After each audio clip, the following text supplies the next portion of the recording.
'Twas the night before Christmas when all through the land Fox News.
'Twas the night before Christmas when all through the land Fox News warned its viewers of a dastardly plan. The liberals were launching their war on the season to get rid of Christmas and commit acts of treason, removing decorations out of their sight and telling you that Santa and Jesus ain't white.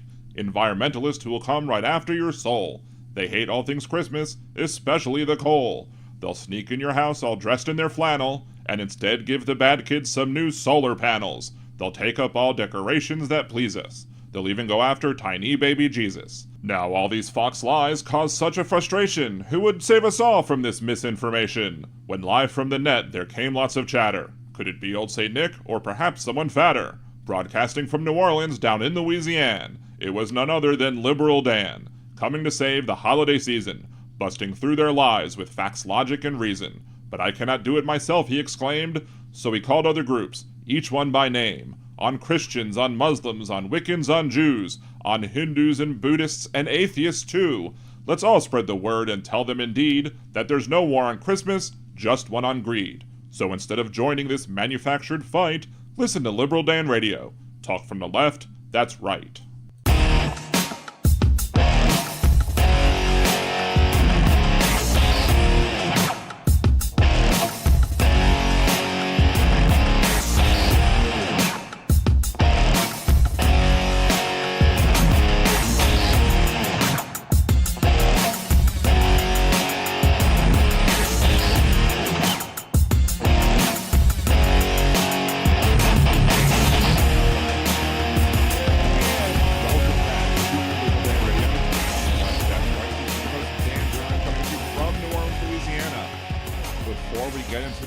Numbers. You can support the show by going to like the video, share the stream, subscribe to the channel.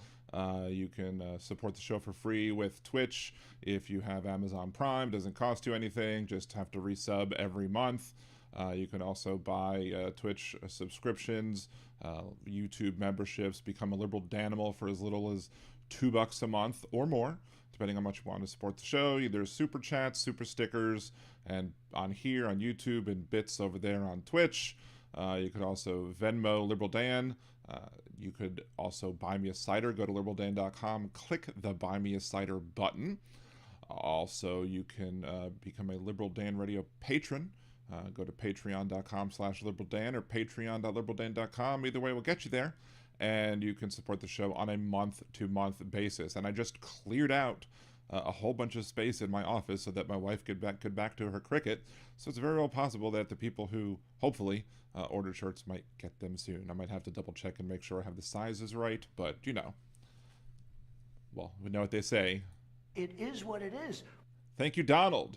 And yes, we are not on Blog Talk Radio, but I'm still able to play It Is What It Is because I downloaded the little soundboard.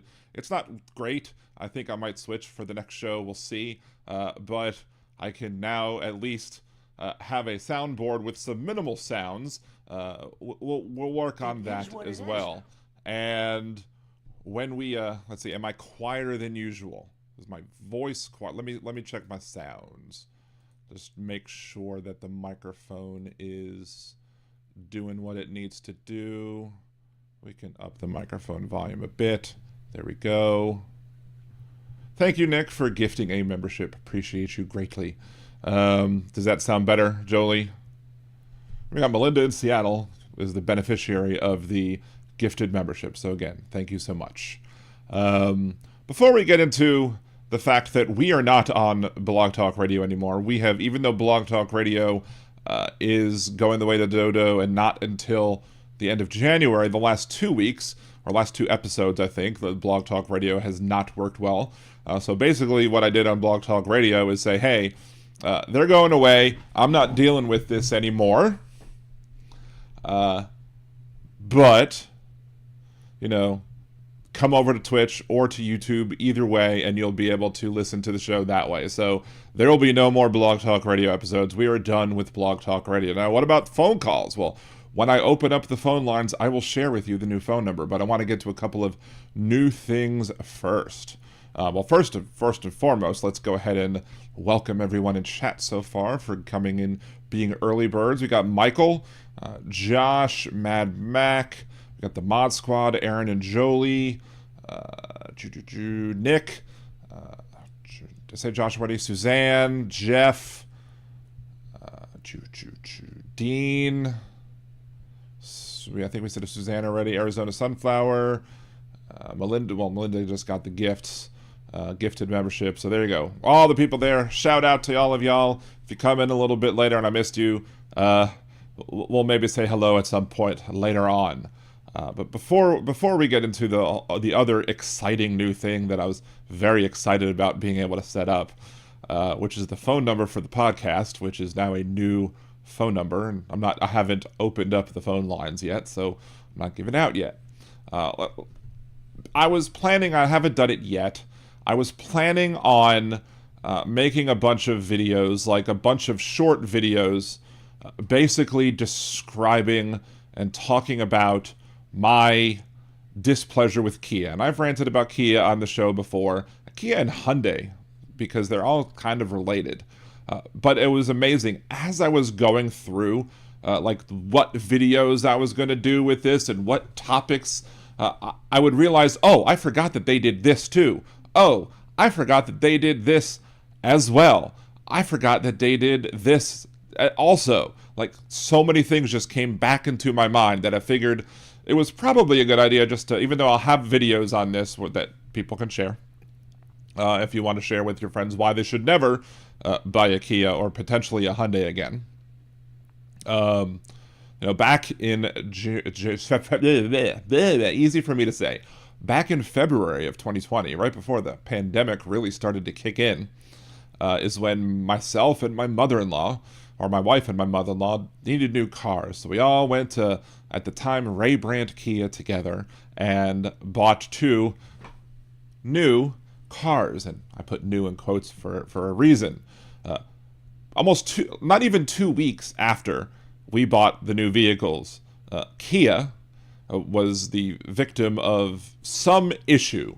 Now, outside viewers or people from outside Kia were basically saying it was probably some sort of malware or ransomware attack. Kia did not say that it was that and denied that it was that. There's no evidence of that going on. We're just having technical difficulties.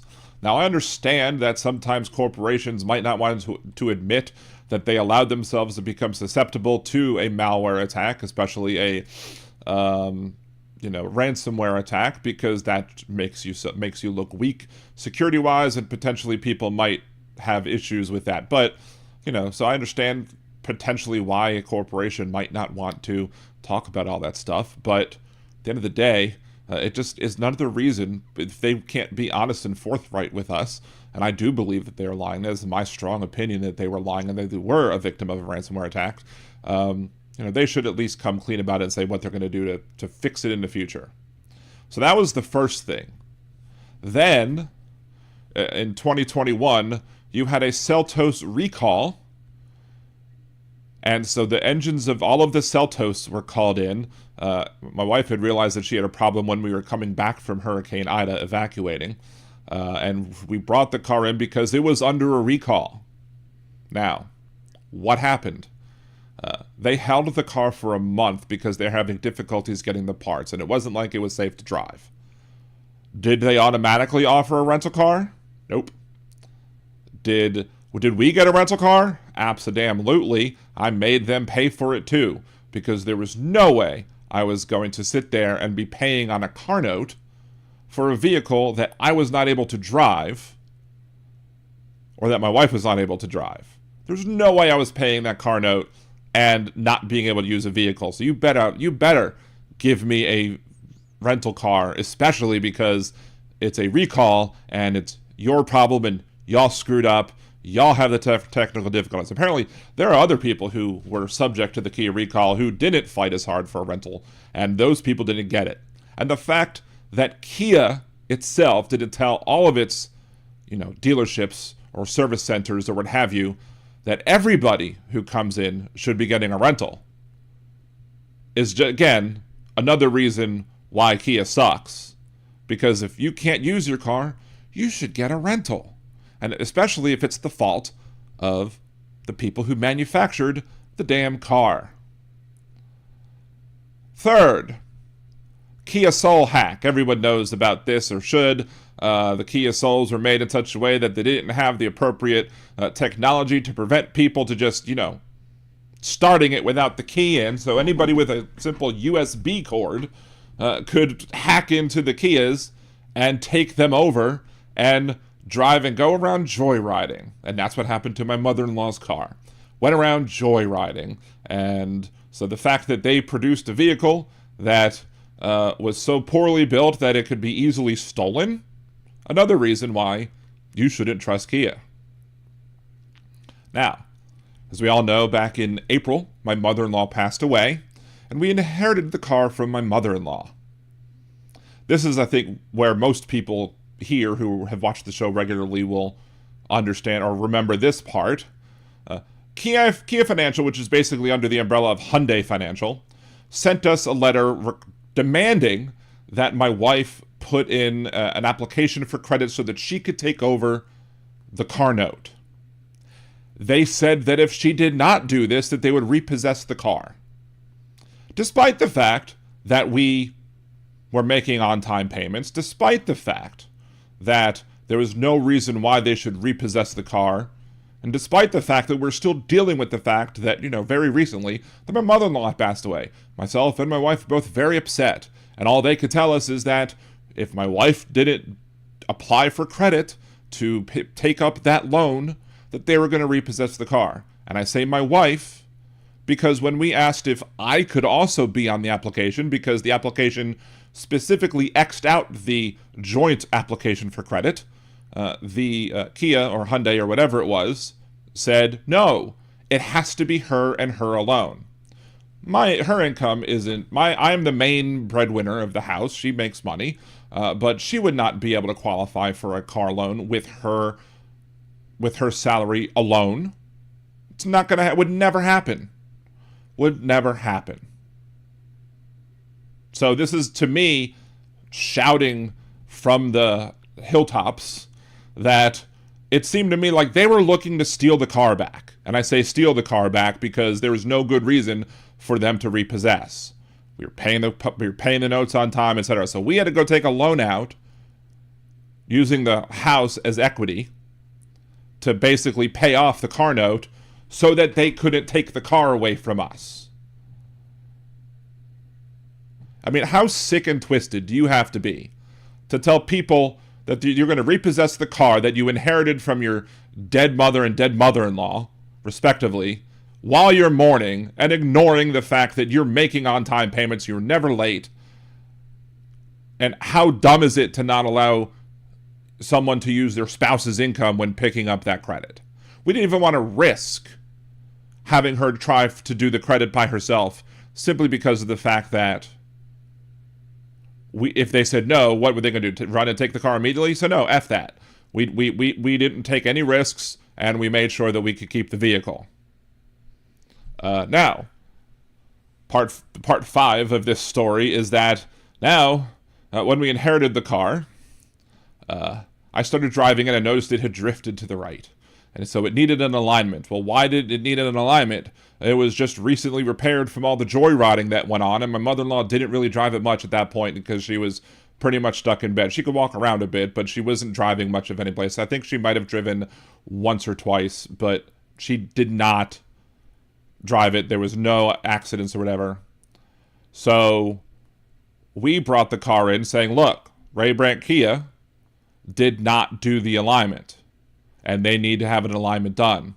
So Tamron Kia, which took over for Ray Brandt Kia, tries to do an alignment, says we can't do an alignment because of a broken strut. Well, they would have found the broken strut from the joyriding had they tried to do an alignment back when they were supposed to do an alignment. But they didn't. So, and now that Ray Brandt has passed away, and Tamron Kia is now the auto group, Tamron Kia didn't feel that there was any responsibility whatsoever to take care of the issue. Now, so we had to pay out of pocket to repair the strut and then get it aligned so the car would operate properly. Now, Kia corporate should be taking their time to understand, look, if a dealership goes away and another one is taking its place, what do you do about the customers who bought at the old defunct dealership? And what about issues that linger from that one? You should basically be making sure that your customers remain whole as they're dealing with this stuff. But no, they did not. I mean, there's obviously corporate shenanigans to say, okay, maybe Tamron Kia bought the property and bought the stock, but didn't buy the actual corporation itself, and as such, all of the debt would go away with that other corporation, because that's corporate shenanigan BS that you always hear about. But again, Kia corporate should have found a way to protect customers of defunct dealerships.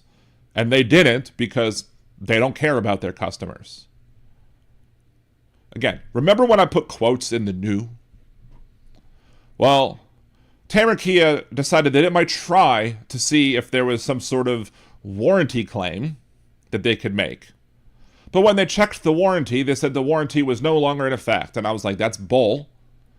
We bought the car in February 6th, 2020. If it's a 5-year warranty, it should be good till February 6th, 2025. They said, nope, that's not the initial purchase date. I'm like, I showed them the picture on Facebook. I was like, here is the picture of my mother-in-law just having purchased the car. It was posted on February 7th, but it's February 6th. Kia had it in their system that someone else bought the vehicle first in September, early September of 19. Someone's trying to call me, and I can't answer the phone right now. Not because that's not the Liberal Dan line. Anyway, turns out that the vehicle had been sold to somebody else, and I don't know what happened between the sale and it coming back to the Kia dealership. I don't know if that person drove it a lot, and if they wound back the odometer, or if that person drove it a little and decided that they had to return the vehicle. But because someone else previously owned the vehicle, despite the fact that it was sold to us as new, the 10-year, 10,000 or 100,000 powertrain warranty is now null and void, and the warranty started in September of 2019, and as such, the car is no longer under warranty when it should be. When I brought this up to Kia corporate to have them fix it in their system, they said they wouldn't do anything. Not a bit. They did not care that their previous dealership, effed me. They're going to get to save money on warranty claims. Because now we're no longer under warranty. What kind of BS is that? That's another reason why I believe earlier with the whole financing thing that they tried to seize the car. Because they don't have a problem with fraud, in my opinion. Now, my wife was driving the Seltos again. She was at a stoplight, she was at a red light, and the car just shut off. She was able to restart it and go, but we're like, this is screwy. This is absolutely screwy. We need to bring it back. So, of course, we bring it back to the same place because at this point, it doesn't matter to me where it's going to go because it's all under the Kia umbrella and they can all kiss my ass. But my wife's car was still under warranty because her car was sold brand freaking new and absolutely sold brand freaking new in February 2020. The first thing they had to do, it took a week for them to get to the car, and the first thing that they had to do was change the battery.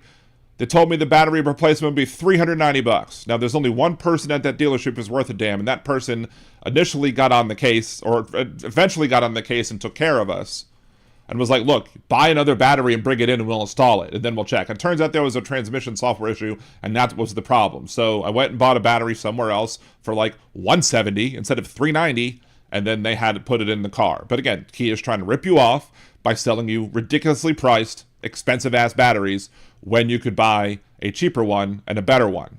Again, not looking out for your customers, except for that one guy. But what else is worse? When the other initial tech who was working on the car looked at it eventually, he called my wife and was like, did anybody else work on this vehicle? No. The only people who have ever worked on this vehicle are y'all. Because why would we take it to anybody other than Kia? Because it's still under warranty. Well, why, with all of the crap that I've dealt with Kia, my assumption is They again were looking for a reason to void the warranty, and so we would have to pay whatever out-of-pocket cash price, perhaps making it so that Tamron Kia might make more money. So again, Kia is full of crap. There's no reason that anybody should be buying a Kia or a Hyundai at this point anymore. I mean, we're going to keep driving ours as long as we can, because it's stupid to just go buy a new car when we have new cars. But supporting this corporation, and I looked up the sales of Kia. Kia sales have gone up every year, despite that whole hack thing, despite the whole potential ransomware attack that they deny was a ransomware attack. It's BS. Nobody should buy a Kia. Yeah, Josh, sounds as bad as about aftermarket warranties. But at least if you get an aftermarket warranty, you're at least getting a warranty. Of course, car warranties are a whole different animal. That the car warranty things that you see on like commercials on TV with, like, was it Ice-T who was hawking those things?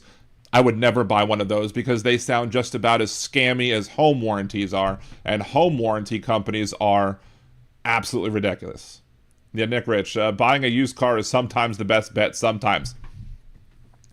I mean, if the new car salesmen are going to act like used car salesmen, then absolutely they are. Kia is talking about getting into NASCAR. That will never happen. What, so they could defraud NASCAR too? So South Korea impeached its president, impeached the car manufacturers too. Frickin' men. Kimchi, effing corporate, find a lawyer. I have a lawyer in my family. He's actually a rather... I don't know how well known he is, but he did make... I think it was Newsweek or the Wall Street Journal or some...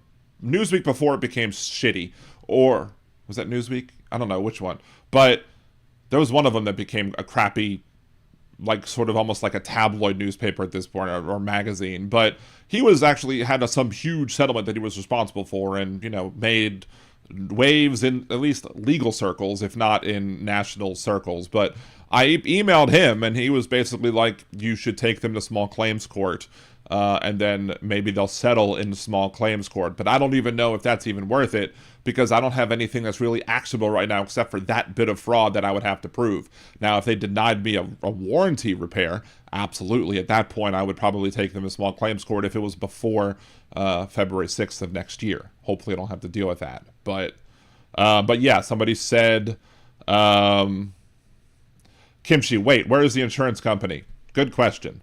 The insurance company is, I still have the insurance. We actually... My mother-in-law's insurance, we didn't have them. We told them to cancel the insurance, but then all of a sudden, my insurance went up ridiculously, like for stupid reasons, and so we switched back to that insurance. But so that insurance, I called up the insurance under the claim number because I had the claim number. I told them, look, you know, this is what happened. You could talk to this particular person at Kia, because he's the only one worth a damn, and he's going to give you the correct information. And they said, okay, well, you need to talk to the original adjuster. So they hooked me up. They gave me the adjuster's message or cell phone or whatever. I called him up. He said, hey, send me all the stuff, and I'll try and take care of you as soon as possible. That was September. I've been calling and calling and calling every once in a while. I don't want to harass the guy. He might be busy. But I mean, like, what's going on? I haven't done it yet. What's going on? I haven't done it yet. I called Friday, literally this past Friday, and I said, what's going on? I was going to say what's going on, but he wasn't in that day. So I got forwarded to another adjuster who handled everything for me in 15 minutes, and supposedly the check is in the mail to reimburse me for the expenses that I paid on that insurance claim, the old insurance claim. So at least I know I'm somewhat fine with the automobile insurance company, at least with how they are. Who knows when they're going to raise those rates? I don't know. Suzanne, don't buy anything Tesla. Oh, I wouldn't buy anything Tesla anyway. I mean, I wouldn't support Elon Musk. F that. If I wanted an electric vehicle, I'd buy an electric vehicle for somebody else. From somebody else. Dean, I'm surprised they didn't send the police to arrest you for arguing. Well, here's the thing. I may have my fat man rants. I may get a little animated here, but I know when to tone it down, when to be stern, and when to yell. And usually the yelling comes on the phone when the person's being ridiculous, like when I almost lost my phone number. However, I was basically just stern with everybody I needed to be stern with at the dealership because I didn't know where the blame was. And oh, absolutely, I if I could ream out the people who were responsible for making the decision on the we're not going to do anything about your warranty BS. Oh yeah, they might get an earful because that's some grade A BS. See, Jeff Curry, I have a 2004 Silverado, had 16 miles on it when I got it. The Kia Soul, my mother-in-law's car, had 16 miles when we got it. So I didn't even think to question because typically new vehicles have some mileage on it. Maybe a test drive was given, whatever. Like they had to drive it to go get something done or whatever, or moving it around the lot. Like miles, a little bit limited amount of miles do go onto a new car. You're usually never going to get a car at zero. That being said, clearly I don't trust them that they didn't wind back the odometer. I fully believe that Ray Brandt Kia, the old Kia, the defunct Kia place of the dead guy who now no longer is alive, and now I'm wondering, like, would my mother-in-law's estate sue his estate for being fraudulent? I don't know. Let's see. My mother-in-law had a Kia. The Motor Blue replaced it. Later traded for a Hyundai. Motor Blue replaced it. Later traded for a Toyota. Still has the Toyota. Yeah, exactly. I would never, ever. And I really wanted like a Telluride. I thought the Tellurides looked sweet. I would never buy a Kia ever again. Just never. Done. Just. Yeah, Kia makes an e-vehicle too. Yeah, I wouldn't be buying a Kia e-vehicle either. Kia e-vehicles and Tesla e-vehicles can all bite me. So love the name Soul and the name Soul, both are trash. Hey, Trucker John's in the chat. Good to see you, Trucker John. And I didn't say hello to the Goddess Kimchi. Welcome to the Goddess Kimchi. Now, let's see. Before we move on to the regular topic of the show, or the other topics of the show that I want to talk about, since we've done this for I didn't expect to do this for about a whole half hour or whatever, but it happens, you know. It is what it is. Thank you, Donald. That for some reason still sounding low. I might have to fix that. I think I have to amplify it and re-upload it. That's the problem. So, but we'll see. I might get a whole brand new soundboard because some of this is weird. Like, I keep wanting a soundboard, but they keep wanting to have me download something that's like an AI voice modulator and soundboard. I don't need to modulate my voice. I'll keep my voice as it is. It's fine. I don't care about that. I just wanted to be able to hit buttons and play a sound like Donald Trump's. Because, you know, everybody should be reminded about the fact that Donald Trump is callous and careless about COVID-19.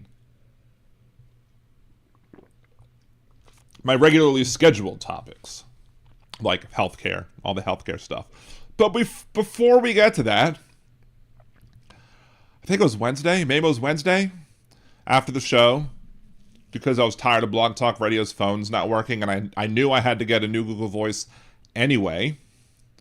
So I'm not opening the phone lines yet. We're still going to talk about some other stuff because I can actually turn it on and off. But I have a new phone number for the show. And that phone number is 562-542-3261 or 562-LibDan1.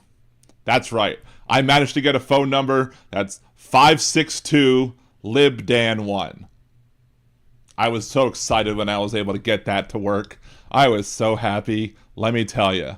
Again, we're gonna shut that off right now. But yes, 562-LibDan1 is the call-in number when we bring it back up, or 562-542-3261. Anyway, but we'll open them up in a bit.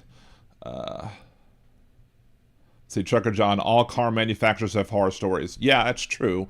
But this, like, I mean, my Chevy Silverado that I got back in 2001, like, for some reason, if you splashed a puddle, water would get up within the whole engine system and would screw over the electricity. It was, like, ridiculous how fragile it was when it came to puddles. I shouldn't be able to drive a truck through a puddle. But, yeah.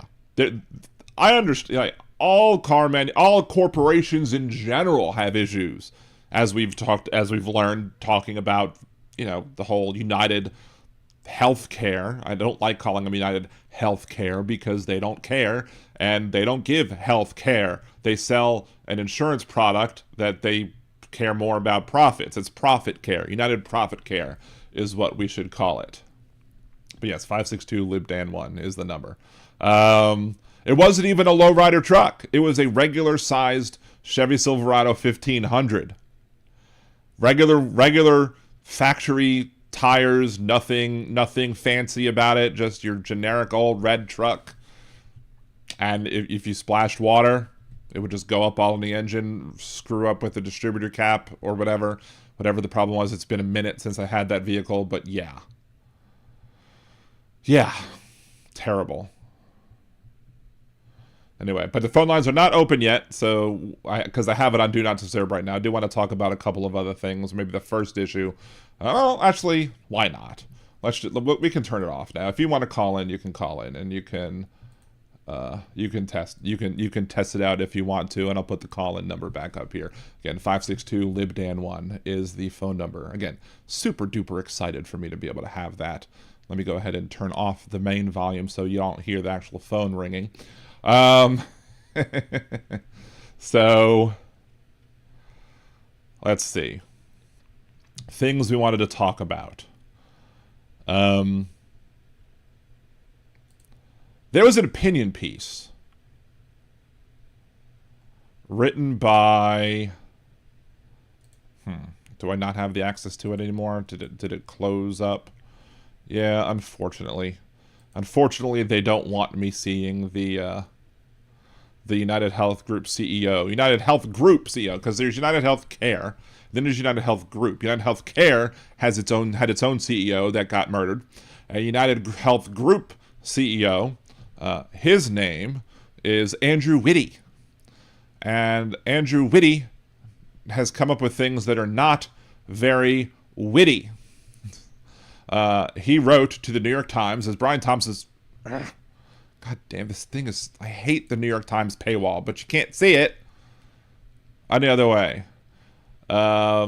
See, we greatly appreciated an outpouring of support for Brian. Yeah, the outpouring of support. I think there's a lot more people who are more pissed at him than who are trying to show support for him. Yet we also are struggling to make sense of this unconscionable act and the vitriol that has been directed at our colleagues.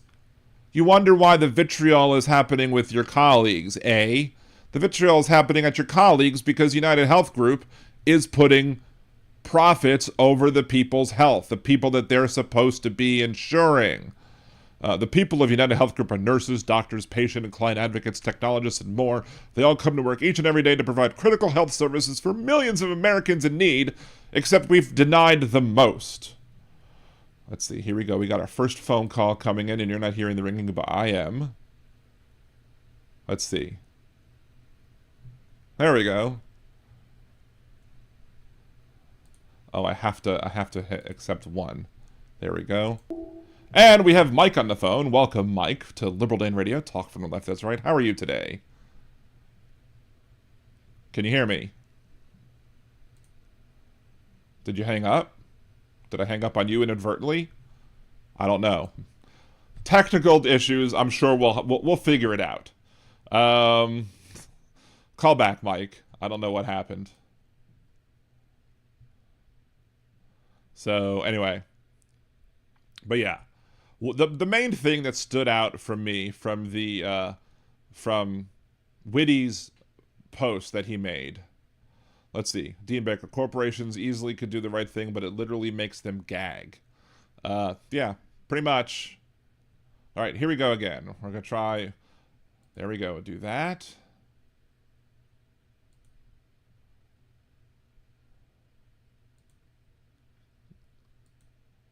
Come on.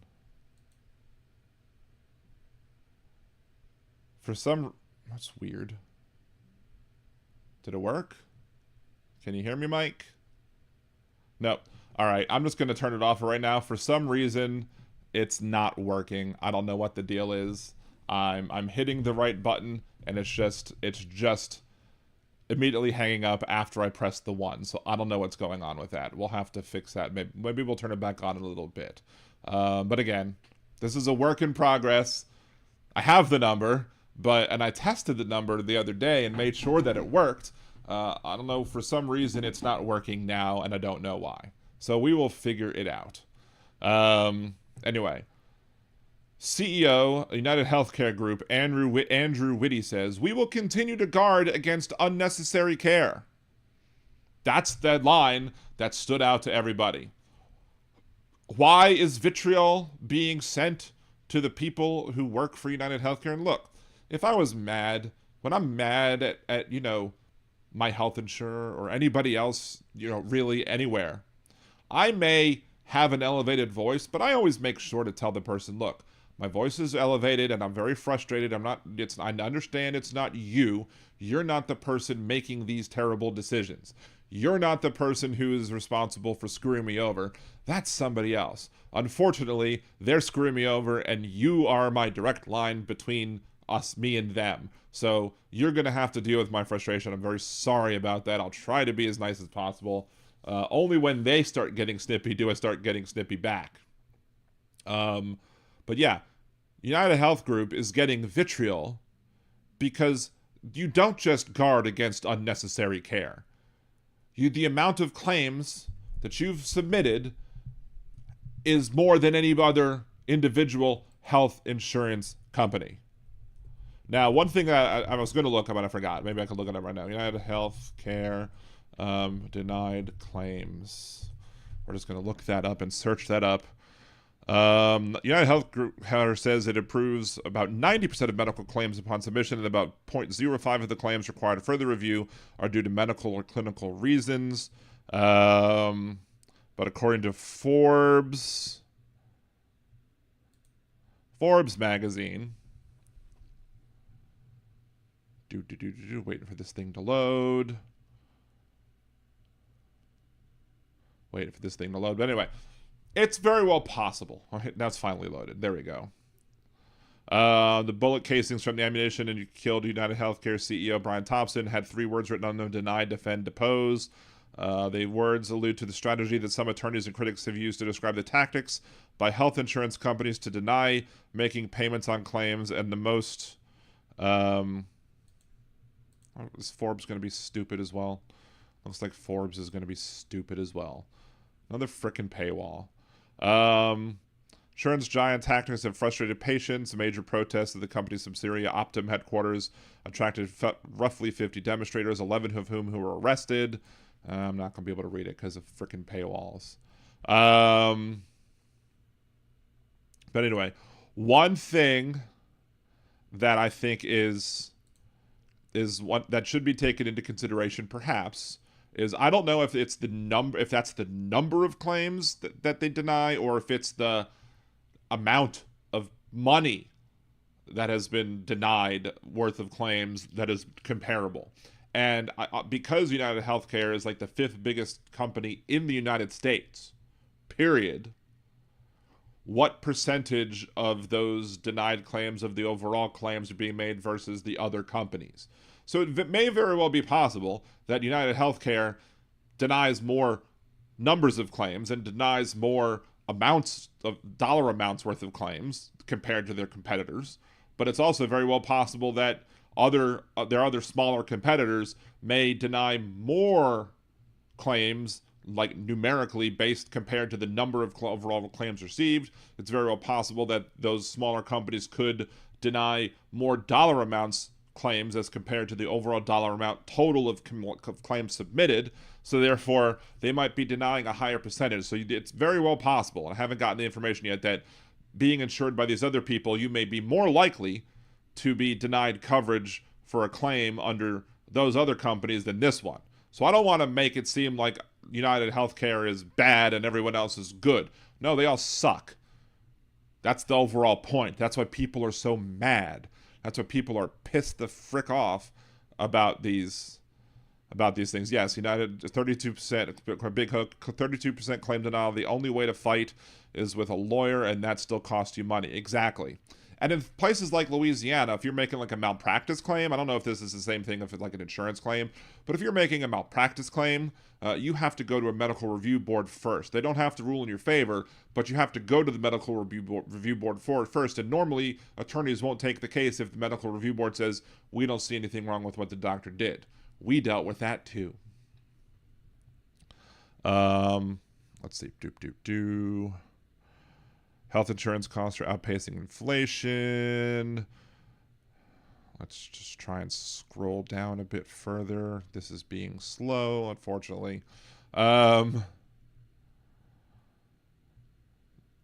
see. Aside from rising health insurance costs, Americans are expressing anger at coverage denials, which a KFF analysis of non-group qualified health plans in 2021 found impacted almost 1 in 5 claims.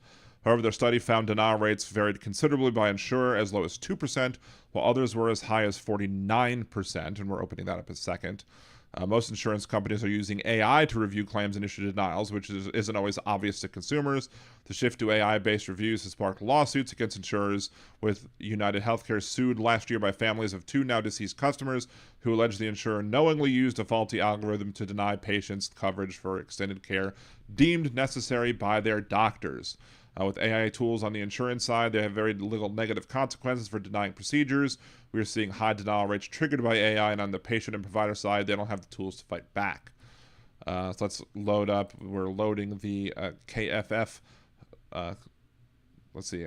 Claims, denials, and appeals in ACA marketplace plans.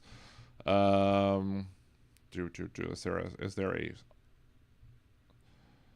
Let's see. Healthcare issuers denied 17% of in-network claims in 2021, share of 291.6 million in-network denied claims. So 48.3 million, 17% versus claims paid 24.3 million, or 83%. Denial rate for in-network claims by healthcare issuers. I don't know what those numbers are supposed to stand for. Let's see. Okay, Health Options, Inc. In-network claims received, in-network denials, 23 versus 3.1, so 13.3%. Blue Cross Blue Shield of Texas, 21.9% of in-network claims received in millions of dollars for $4.4 million denied, so 20.1%. Let's see, is this sortable?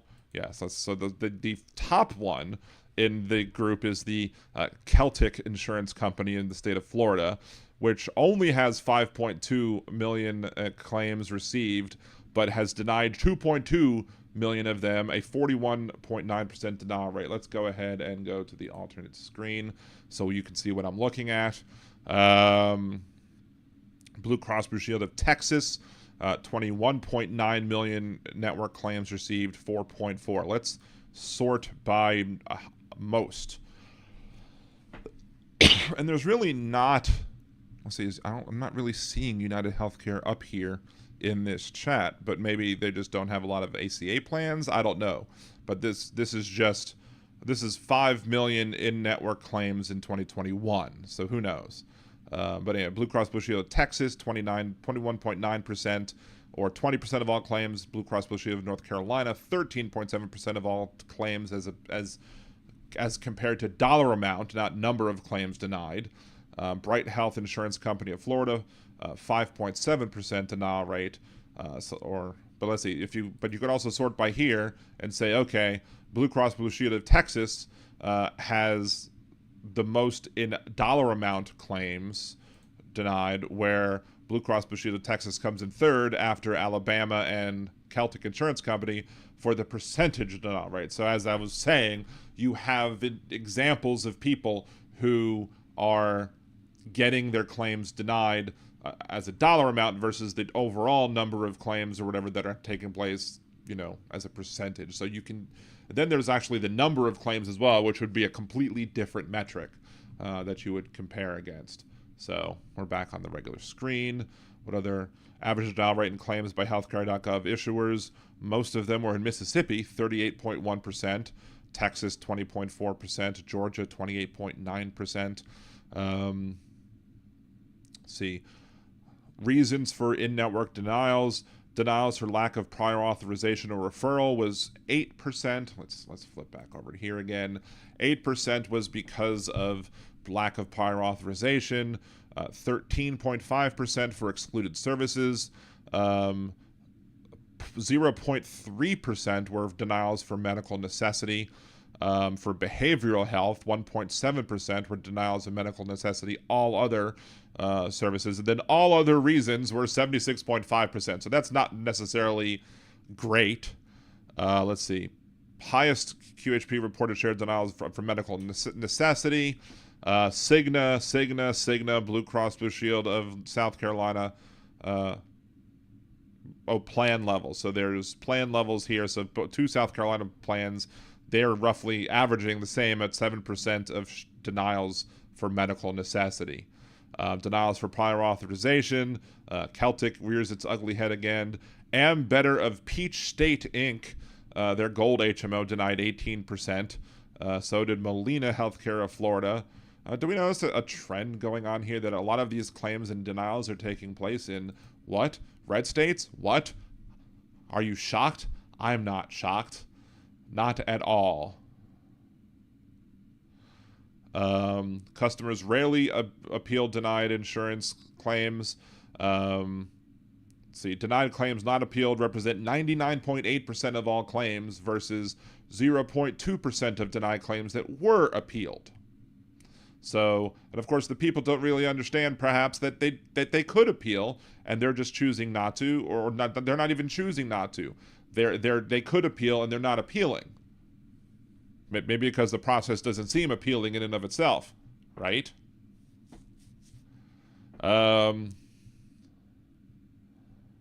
Let's see. It's really hard to fake an illness or injury denied because of AI. Yes, denied because of AI. Let's see. MJ Daniel, like Tom Hartman has said on the show, the biggest industry in the USA is creating wealth for the wealthy. And the history of health insurance, like Blue Cross and Blue Shield, were two separate companies and were created specifically, as a non-for-profit deal. Like these corporations were not, or these groups were not being run for profit. They were being run, like, for example, like you would pay a certain amount. Like I think people in Dallas would pay the Texas Blue Cross like $6 at the time back in the 30s, and it would cover you for a year to give you up to 21 days of hospitalization with all of your services covered with a minor deductible applied. So that's the way it used to happen. And then Blue Cross, no, that was Blue Cross. Blue Shield, I think, was the smaller side, like the prescriptions and all the others, the minor medical stuff. Whereas the big one, or the ones that was the hospitalization, was the major medical ones. And yeah, until people started realizing that you could make profits off it, and the I guess the rejection of the law, I think that took place in 1973. That rejected the rejecting of that, and to enable these people to profit off of health insurance happened under Nixon. Let's see, Serena Monkey. NHS UK healthcare is always run on a non-profit base. Yeah, and so would Medicare for all, Medicaid for all, or whatever you would want to call a socialized type group sort of thing. Wait, I'll get to you this. I'll get to that comment in a second. Big Hook. All my medical is Canada. All my medical is covered except for transportation to the doctor. It's funny. Some of these medical plans will actually pay for your Uber to go to the doctor. Shockingly enough. But they'll deny you when the doctor says you need this procedure. They'll just deny you that. It's cheaper them to pay for an Uber for you to get back and forth to the doctor, and for them to tell you, we're not covering you. Ha ha. We're not gonna. Big Hook, Big Milk says, anyone remember when hospitals ran on a non-profit system? Let me tell you. There was a time when I was waiting tables, and I thought I had a good idea on making some sort of a group to kind of help educate people on the importance of tipping their wait staff or whatever. And I was going to call it NOTE, or New Orleans Tipped Employees. And if it expanded nationally, it would be the National Organization of Tipped Employees.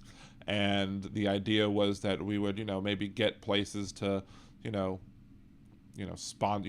restaurants might sponsor our ads or whatever, then we could put the ads in things, or maybe in hotel rooms, because New Orleans has a lot of visitors, and some visitors maybe come from places, especially other countries, that don't have tipping as a custom. So to educate those people about the customary tipping ways that we do in this country, you would do that or whatever. So I was doing it. I was like, well, let's make it a nonprofit, because I'm not seeking to necessarily profit off of this. I'm just seeking to kind of run this little thing to help all my fellow wait staff out. One of the books that I took out of the library when I was trying to research how to do this myself was a book that was basically, I had to take it out and I had to read it, How to Make Money Using Nonprofits. What? The idea didn't even occur to me that somebody could make money using nonprofits at the time. I mean, I was young. Now I know. But there is a health system down here called Ochsner. The Ochsner health system is a not-for-profit system. But they operate as if they're a for-profit system. How so?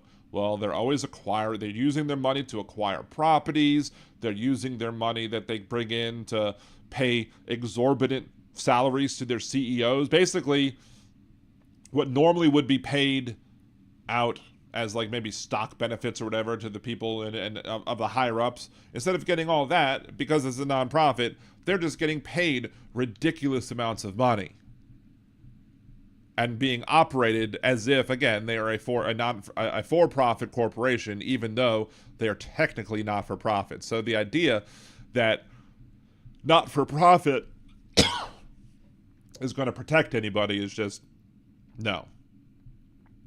You can get screwed over by not-for-profit health systems as well.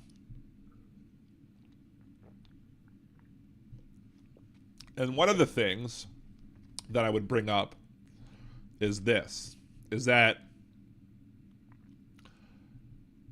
one of the flaws with the Affordable Care Act, and generally speaking, I support the Affordable Care Act. I would rather Medicare for all. But the Affordable Care Act got rid of a lot of things it needed to get rid of. It got rid of rescission. It got rid of pre-existing condition clauses. It required that every insurance cover preventive care at 100% first dollar, so that you don't have to come out of pocket to get preventive care. And the more people get preventive care, the more likely they are to have their issues caught early, and thus making the treatment of those people cheaper. So all of those things were very good parts of the Affordable Care Act. One of the issues with the Affordable Care Act, hey Nikki, good to see you. Thank you for joining the chat, is the fact that they did restrict what a health insurer could charge or could use for the medical loss ratio. For example, if it takes in, for every $100 of profit it takes in, it has to pay out 80% to covered health services. The other 20% can be paid to cover operations and all that other stuff that are not healthcare related. And what they're supposed to do, and I think I might have seen this happen once when I was working at a previous employer, 1 year. They collected our premiums, and then all of a sudden we got a little bit back, and our premiums got cheaper the next year because the amount of money that we spent was basically made their medical loss ratio become over or under 80. So over 20% of it was taken in. So they were required by the Affordable Care Act to give that money back, and they just gave it back by making premiums cheaper or whatever, or refunding some of the premiums but back. So we never actually saw the money, but we actually saw a reduction in healthcare premiums that year because that's how they offset what they did. But here's the problem with that. You have very smart people, I mean, unethical, but smart people as part of these organizations, part of the health insurance.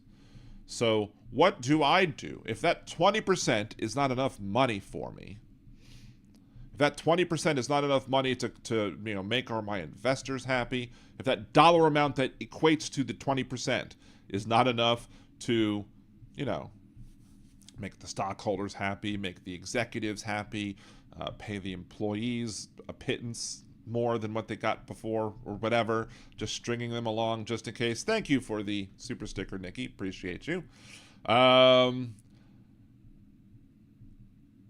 They could always increase what they reimburse.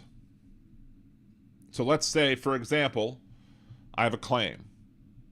The claim is for $800, right? So if the claim is for $800, then you would have to take in no more than $1,000 to cover that portion of the claim, right? So then you get $200 that goes towards everything else. Well, what if you want $400? Or what? I mean, yeah. What if you want $400 instead of $200? How do you do that? Well, you say, okay, I'm going to reimburse this procedure for $1,600 as well. Then I'm going to increase my premiums as well. So therefore, I can get the same procedure, or somebody can get the same procedure done with a higher reimbursement rate, and then you could pay more money out to your CEOs, to your executives, to your shareholders, etc., with no improvement being done for healthcare. It doesn't improve the healthcare model at all. It just improves their bottom line. It improves their, profitability in the stock market. It makes it maybe more likely that people are going to buy shares of stock, and their CEO and other executives are going to be getting big fat bonuses at the end of the year because they figured out how to screw the little people and, manipulate the system to their benefit. That's one of the problems with the medical loss ratio thing, because there's nothing in there to prevent them from doing that silliness. Yes, there is a stark difference between administrative costs between public and private, because administrative costs in a for-profit health insurance company will absolutely include all of those things that are profit, like dividends, stock appreciation, bonuses for your CEOs, more stocks for your CEOs, etc. So, and that's, to me, the Republicans like to talk about waste. Conservatives like to talk about waste. They even have the incoming Department on Governmental Efficiency, or DOGE, the childish-ass thing that's not a department, where they're going to look at government efficiency. And that thing is so efficient that they have 2 people running it. Why do you need 2 to run the Department of Efficiency when you could have 1? Not very efficient there, Musk. But Republicans are always trying to look at waste. And the Republicans often will try, and Republican politicians will try and look at a situation and be like, hey, this is, we want to get rid of this waste. There's this amount of money that was spent, and, maybe a little extra money went towards a hammer or something. Like we're spending too much money on certain things, and there's a certain amount of waste that they want to try and get rid of. Of course, how they get rid of the waste, it's probably going to be... I'm imagining a situation where, like, Donald Trump tries to make it so that everybody in America has to buy a Tesla or some BS like that, just to basically be like, oh, everyone should have a Tesla. We're going to make that the only car that's legal to sell in this country, so Elon Musk can be the first trillionaire. But point is that what Republicans, conservatives, etc. don't realize or don't consider is that, especially in things like healthcare, health insurance, health coverage, whatever, every dollar spent towards profit, every dollar that goes towards profit, that goes for just compensation above and beyond, what you need to run the company, is also waste. Profit is waste. It's money that could have been spent on health insurance that wasn't. It's why I'm surprised that Donald Trump didn't try and get Bobby Jindal to run the Department of Health nationally. Because Bobby Jindal is the one who it was the former Louisiana governor, and before that, he was the head of the Louisiana Department of Health, and he turned like a $200 million deficit into like a $40 million or $20 million surplus. And everyone lauded him at how wonderful he was for doing that. And I'm like, what? Why is that wonderful? He closed down rural health clinics, making it less likely that the people in rural areas would get care that they need. And that's $20 million that should have been spent on people's health issues that were not.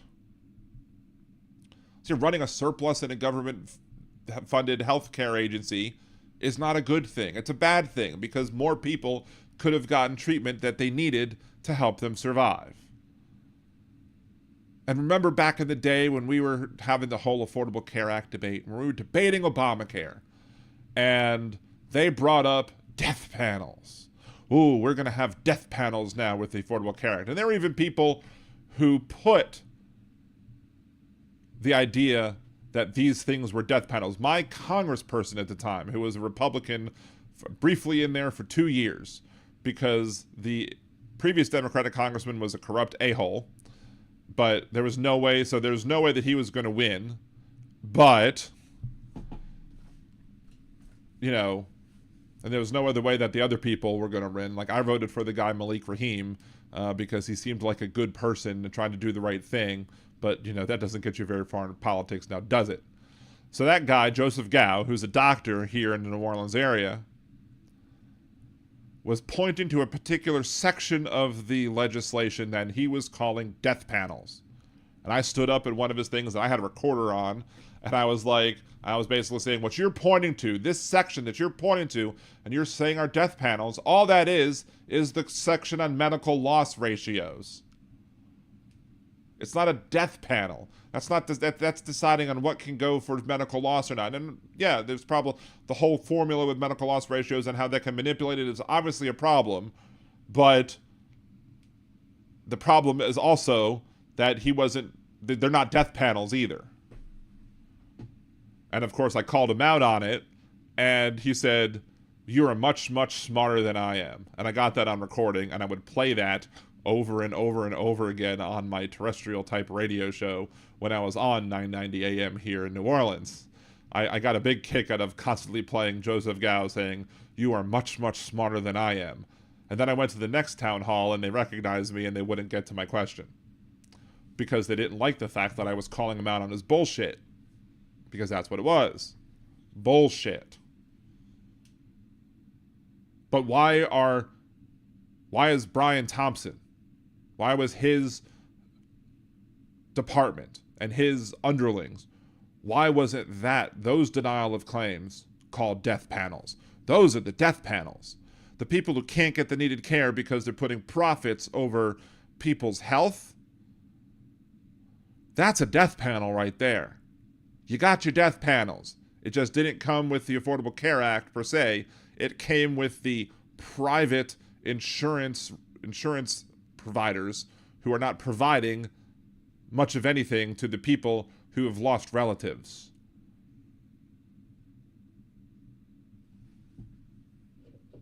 Period. So, anyway. Let's scroll on back a smidge. Isn't there, we talked about rig the system? Yeah, the system is already rigged. They rigged the system. For-profit healthcare means more dead clients. Yeah, I think I read that already. Thought Medicare and Medicaid, whatever, only had like 3% administrative costs. Well, yeah, that's right. I'm not talking about Medicare and Medicaid. I'm talking about the private insurers that have much higher administrative costs. Like, again, they can have 20. And so because they can have 20, they're going to butt up against 20 as much as possible. Like mutual health insurers back in the day might have capped it at 5% medical loss ratio. But yeah, 3% administrative costs. Even if there's waste in there, you're not going to get up to the 20% that we're seeing with these insurers. Let's see. Biden should cancel all of Leon Scum's government contracts and deport him too. It'd be nice, but, you know, It's not going to happen, unfortunately, because Biden tries to be the grown-up in the room, even if other people are not. Oh, Impeccable Living is here. I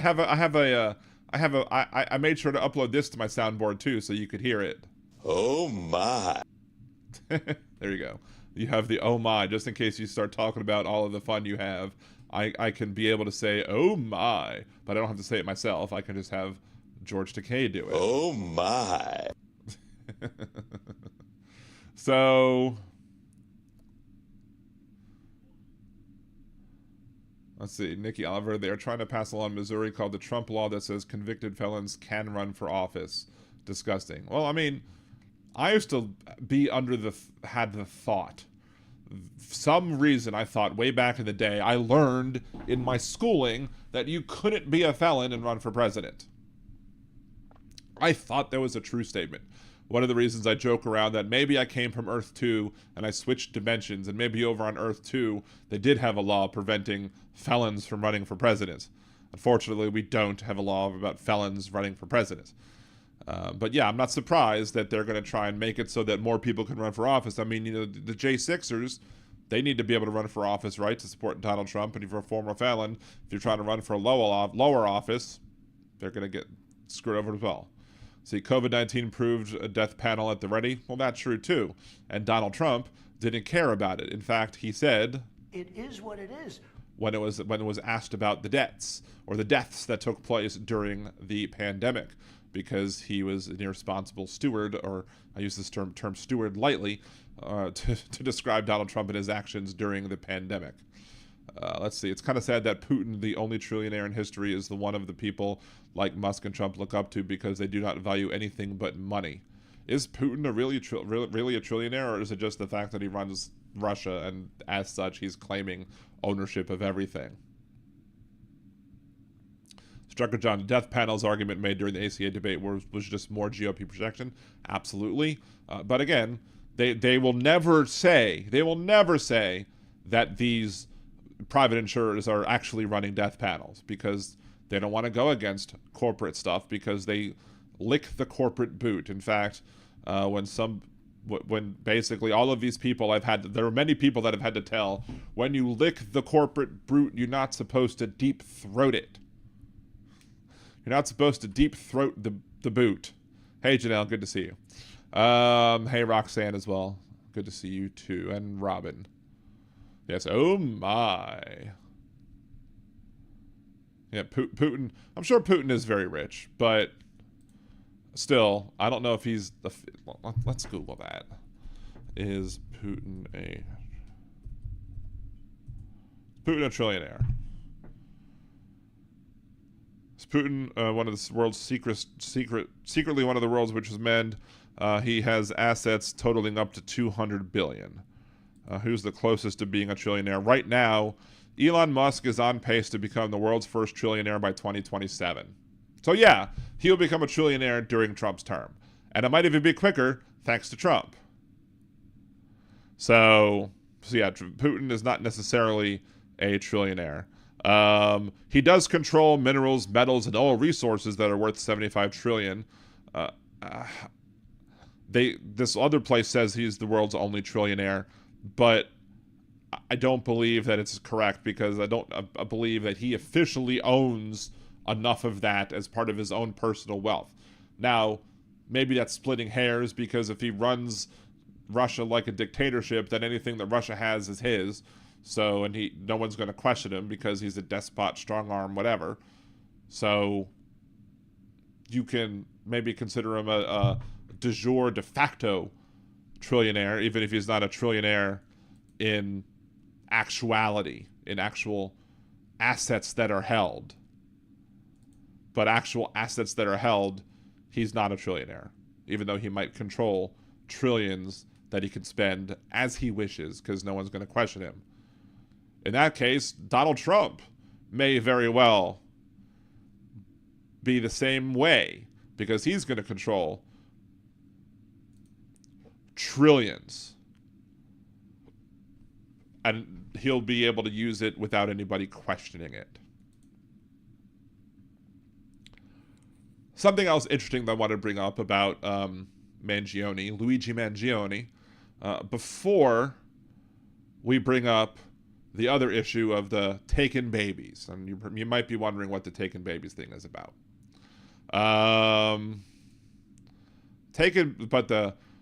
There was a person on the news. For some reason, my frickin' Chrome is being dumb. There was a person on the news that she came on and she was talking about hold on. She was talking. Yeah, come on. Stupid thing.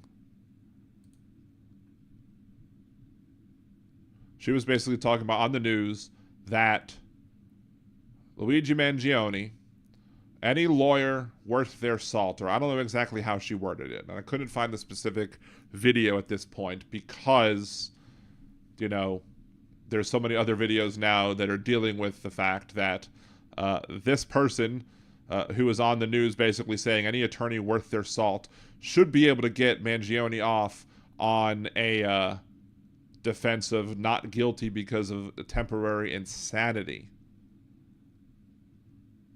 So that attorney, that specific attorney, is now his attorney in New York. So her name is Karen Friedman Agnifilo. And the funny thing is that, or I don't know how funny it is, but her husband worked for the same firm, and he's, I think, Diddy's attorney. So, but I mean, imagine, like, to me, it was like, that's the smartest job interview in the world.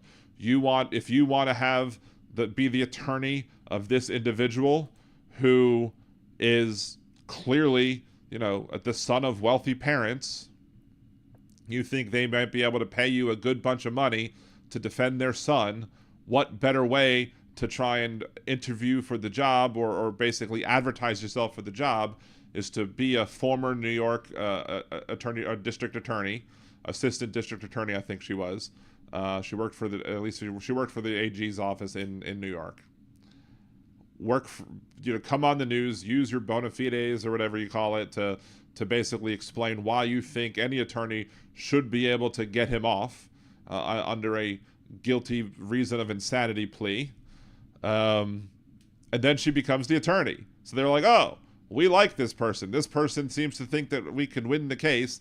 So therefore, why don't we hire her to help us win the case? Kind of smart on her part. But the thing is that, you know, there are people who are there are people who are basically deifying Luigi Mangione, and there are people who are saying he's not guilty, that somebody else did it. The eyebrows on the video don't match the eyebrows that he has, or whatever. I don't think that's true at all. I mean, I think he's probably going to be claiming not guilty because of reason of insanity, if with this attorney. But the people who are the type who would support these ideas that he's the hero, and you know, I'm not condoning murder, but my issue is, why is Brian Thompson's actions not also considered murder? If you're enraged about the fact that somebody whipped out a gun and shot Thompson in cold blood in the back of the middle of the street, why are you not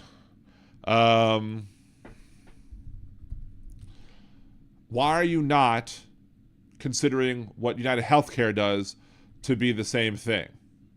Why is that not murder to you? Why are you not just as enraged at every death that took place? It shouldn't matter that it happened because of a gun or it happened behind a desk. So that's why people are turning Mangione into a cult hero. That's why people are, you know, putting his, you know, DJs are putting his picture up at raves, and people are going nuts because he seems like an anti-hero. You know, trying to be like Batman or whatever. Like Batman. But Again, it just baffles my mind as to why these people who are, again, so enraged that they killed the CEO, but they're not enraged by the people the CEO killed with his actions and the denials that were done by United Health, whatever. Right? I mean, that to me that's kind of clear. But the people, again, the reason I'm talking about this is circling back to my point, which was there are people who are upset at the media for making him seem like he's crazy. Like that the media is trying to portray this person as a crazed nutbag. Now, one of the things is unfair. Apparently, I think his procedure that he had done was on his neck, and he has a whole bunch of like pins or whatever in the back of his neck, and the police officers grabbed him by the neck. I'd be pretty pissed off too if you grabbed me by a spot that I'm damaged at. That would piss me off beyond belief. Abso-freaking-lutely.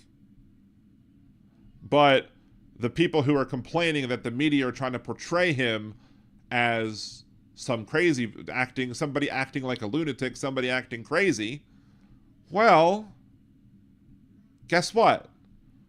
If this attorney has her way and gets her plea, if Miss Karen Freeman Agnifilo is able to successfully defend her client and get him deemed not guilty by reason of insanity, she will need everybody to believe him to be at least temporarily insane during his actions at the time that spurred him to do these actions that he wouldn't have otherwise normally done had it not been for the horrible actions or lack thereof on the part of insurers and insurance companies in general. Again, I've said it before, I'll say it again. What these companies do are enraging, and I'm actually surprised that more people haven't snapped like he did. I'm not saying I would. I don't know what his situation was specifically that, we know bits and pieces. We don't know the whole story behind his backstory. And as someone who's a fan of comic books, I'm a big fan of backstory. But we don't know all that. But what I do know is that how I've dealt with insurance and how it's maddening how many hoops you have to jump through just to get yourself and your loved ones the needed care. Every single year, having to reapply for a prior authorization for a medicine that you've been taking for 3 years. It's ridiculous.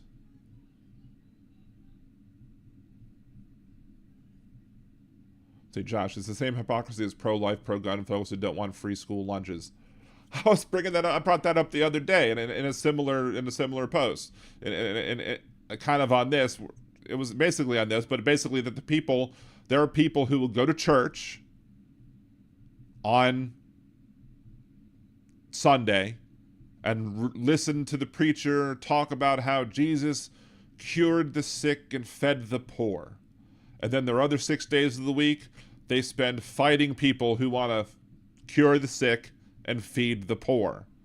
That's socialism. We can't have that. Well, we've gone over when Adlohim was once in the chat. One of the times he was in the chat, we went over Acts 4 and 5. We clearly saw that Acts 4 and 5 clearly states that you're to give up all of your proceeds of the sale of your homes or whatever and redistribute it to the poor, redistribute it to the needy.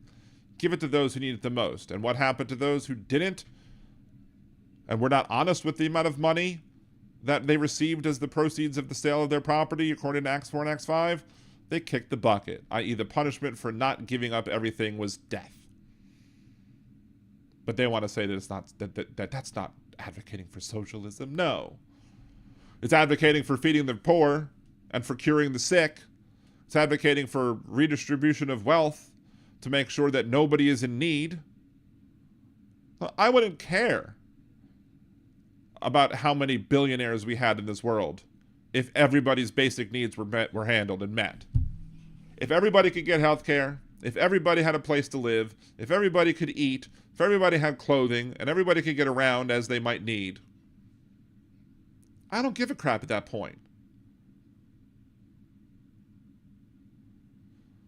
Be a billionaire. I'm not saying that everybody should live at that minimum level, but at least make sure that everybody has the minimum level. Until everybody's at the minimum level, that's why a lot of people say that there's no ethical billionaires out there. Because every billionaire makes money off the backs of some underpaid, low-wage employee or employees or workers or what have you. And they're you know, that's money that those people could be getting paid, except it's going to the billionaires' pockets instead. Impeccable living. Luigi Mangione is so hot, I would be like, do you have stirrups just to save time? Oh my. See, there you go. I had to play it. It had to be played. Let's see, because there's a disconnect, people don't see the connection of these insurance denials as being murder, but now maybe more people will become enlightened. I'm not holding my breath there, Trucker John. Maybe some.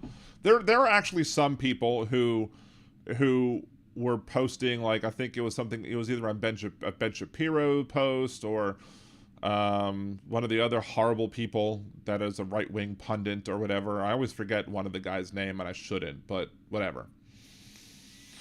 One of the other people that has really shallow-looking eyes and a big forehead. I'm sure you'll remind me, and I'll be like, yes, I'm a stupid. Yeah, Jeff Curry, Taylor Swift is a billionaire, but she did make money from others. Exactly. Look, she might be the best billionaire out there.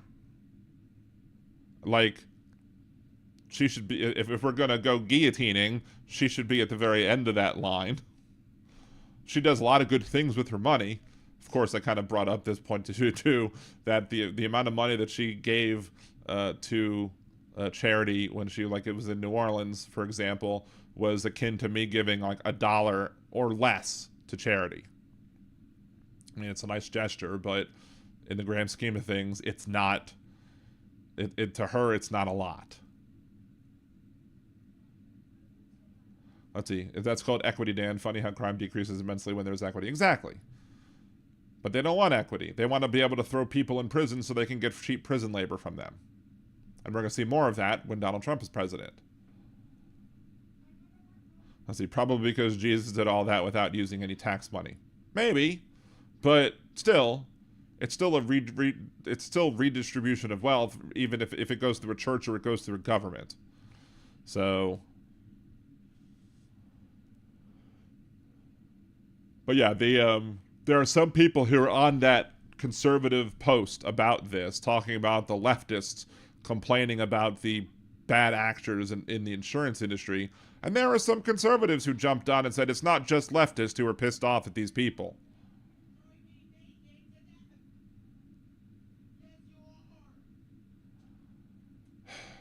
Hold on, I need to hold on a second real quick. I need to mute myself. I don't need to yell at the children yet because I don't have the Alexa plugged in yet, but once I do, I'm going to have to. I don't think my wife is home yet.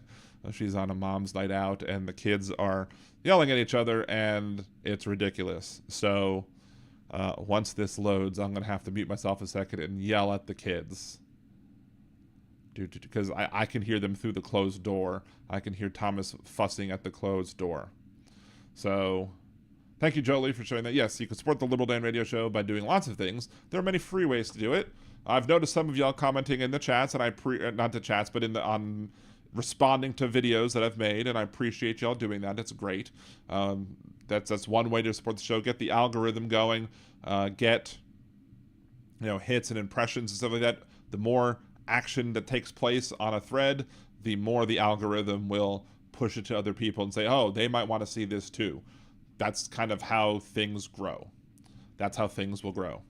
But you could also, again, support the show by becoming a patron, patreon.com/liberaldan or patreon.liberaldan.com. You can go to Venmo, Liberal Dan and Venmo.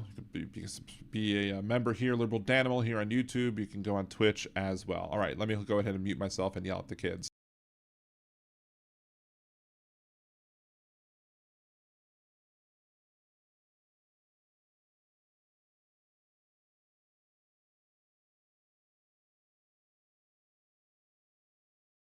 And I'm unplugging it again because I don't need to hear his response, and neither do y'all.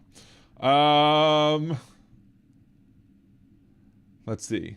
Is prison wallet dirty money? That deserves an Oh oh my as well. my. Josh Hawley was actually one of the right-wingers that was upset with the insurance company tactics. Yeah, I mean, stop clocks. There's usually always an example of conservatives being the stopped clock, i.e., you found something that they were right on once, and so that they're the stop. That's the example of the stopped clock being right. The rest of the time, they're not right, but the stopped clock is right, guaranteed at least twice a day. So, Kimchi, don't make me cut a switch. I had a video on that during the pandemic, and it was like, kids back 100 years ago, kids now. And so I made the video like have an oldie time kind of a sign or oldie time like brownish type of feel or whatever. And I was like, boy, get me my Switch. And I had my youngest son go, yes, Pa. And he went and he got me a stick. And then children today or families today, boy, give me my Switch. And then he handed me the Nintendo Switch. So, let's see. Roxanne, I was surprised by that. Chuck and John, I didn't know if he was sincere or not about his outrage. I mean, look, Marjorie Taylor Greene said that she wants to release, like, everybody, all of the people who's done wrong and horrible things to people in Washington, like, with assault-wise. I'm like, okay, good. Yes, let's do it. You're not going to like the results, but yes, let's do it. Abso-freaking-lutely. Let's get it. Let's get that done. Hell, Donald Trump said something today. Now, granted, the reason he said it today, I'm sure, is not good. But he still said it. He was talking about the Duke rape case, and he said that the lie that was done by the woman who's sitting in prison for another reason, and apparently that the dancer or whatever the worker was doing, whatever that worker was, whatever she was doing, sex work or whatever, was whatever she was doing at the time, that didn't get her arrested. It was something else that got her locked up and put into prison. But she apologized recently for what she did, and she feels remorse and sorrow for blaming these people for something that they didn't do. And Donald Trump correctly said that that type of thing will have an effect on these people for their entire lives. And that's true. That is a true statement. Of course, the effect that somebody might have on their entire lives of sexually abusing somebody will also have a very negative effect on their entire life, most likely.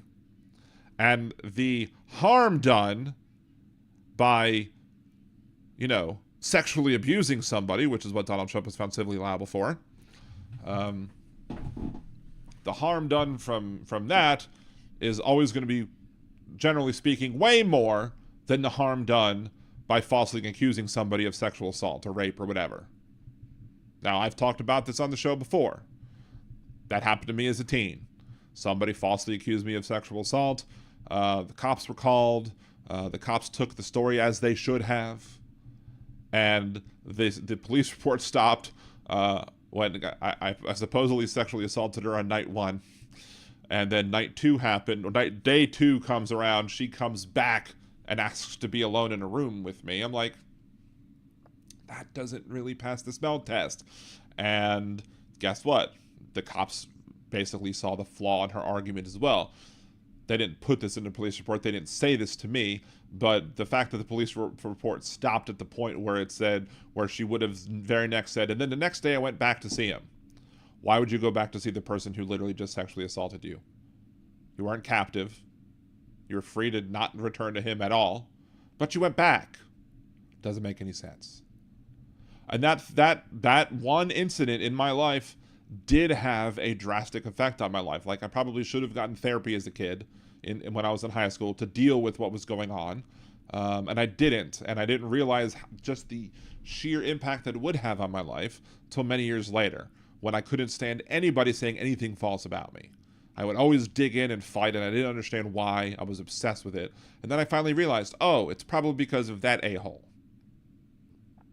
That being said, when I talk about such things, I always try to make it a point to always also say that, the amount of people who were falsely accused pale in comparison to the amount of people that are raped, the amount of people that are sexually assaulted, the amount of people that are sexually abused. And those issues and those topics deserve much more weight than the topic of false accusations. And that's the problem that the manosphere has, and the problems that some of these people, I think this guy's name is Paul Elam or something, the name just popped in my head, people who make it their life's work or whatever to advocate against, the epidemic of false accusations that exist. No. Sadly, the people who are dealing with false accusations would find allies in the people who are fighting against, rape culture if they would, just understand what the levels are of of the amount of things that happen to the one versus the amount of things that happen to the others. And they would understand that, sexual assault or false accusations of those things help feed the public's mind that people are liars about this. And so why would you believe somebody if people lie about it? And in fact, when it happened to me, like the day I found out that there wasn't going to be charges, after being joyful, I also basically was like, now, and this is like 17-year-old me, maybe 16-year-old me. Now I will have to make it a point to always make sure that I don't blame anybody else and try and put her wrongdoings onto other people who are coming forward and claiming that they were assaulted. Unfortunately, that's what these other people who advocate for false accusations and stuff do. They do try and paint the wide brush that all of these people are lying because somebody lied about them. And that's illogical and harmful. If they would take the other stance and understand how rare false accusations are, there's no evidence to show that false accusations take place any more than any false accusation of any other crime, they might actually have allies within people who are fighting against rape culture, because they could embrace the idea of saying, well, when this does happen, it does perpetuate rape culture and makes it less likely that people as a society are going to believe what happened. And that's what we need to fight against. There have been incidences of people who have been punished when they filed a false police report when it came to that. And good, they should be punished. But again, the reason I don't talk about my incident as much, and I only talk about it potentially when it becomes relevant, and it became relevant today because of the Duke lacrosse story coming back up in the news and Donald Trump jumping on it, that's the only reason I'm bringing it up. Because I usually want to give more weight and more time and more of my effort towards fighting cases of actual sexual assault and rape and stuff like that. But I guarantee you that the reason that Donald Trump is making a big deal of this, because he's going to say, oh, it had an effect on those people at Duke, and and it has an effect on me too, because of the lies told by E. Jean Carroll. And of course then he'll get fined some more because he violated, the judge's order, and he still has to owe her a whole crap ton of money. I'm sure he hasn't paid it out. But he is going to use that story, or the Duke rape case, to try and say that people lie, and that's why you should believe that E. Jean Carroll was lying against him.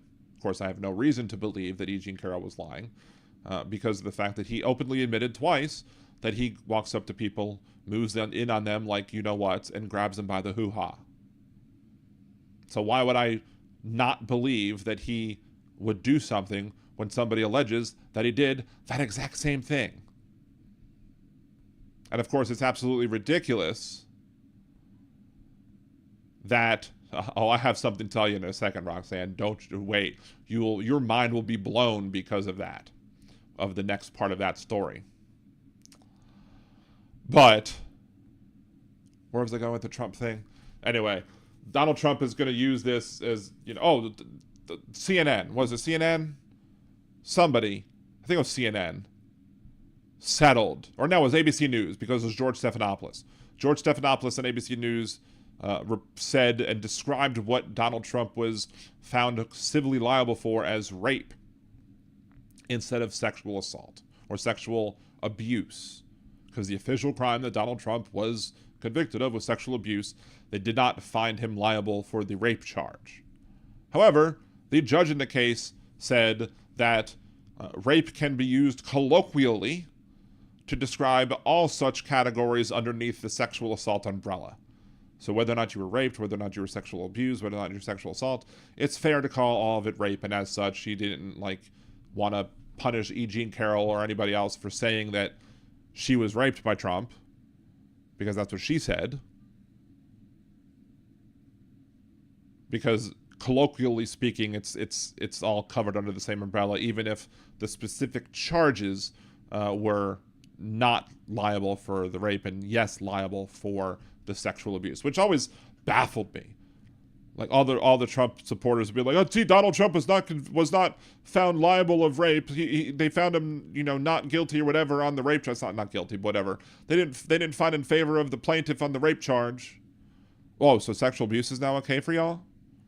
That's where you draw the line. It's okay to abuse somebody as long as it's not officially rape." It just shows how disgusting many of these MAGA folks are.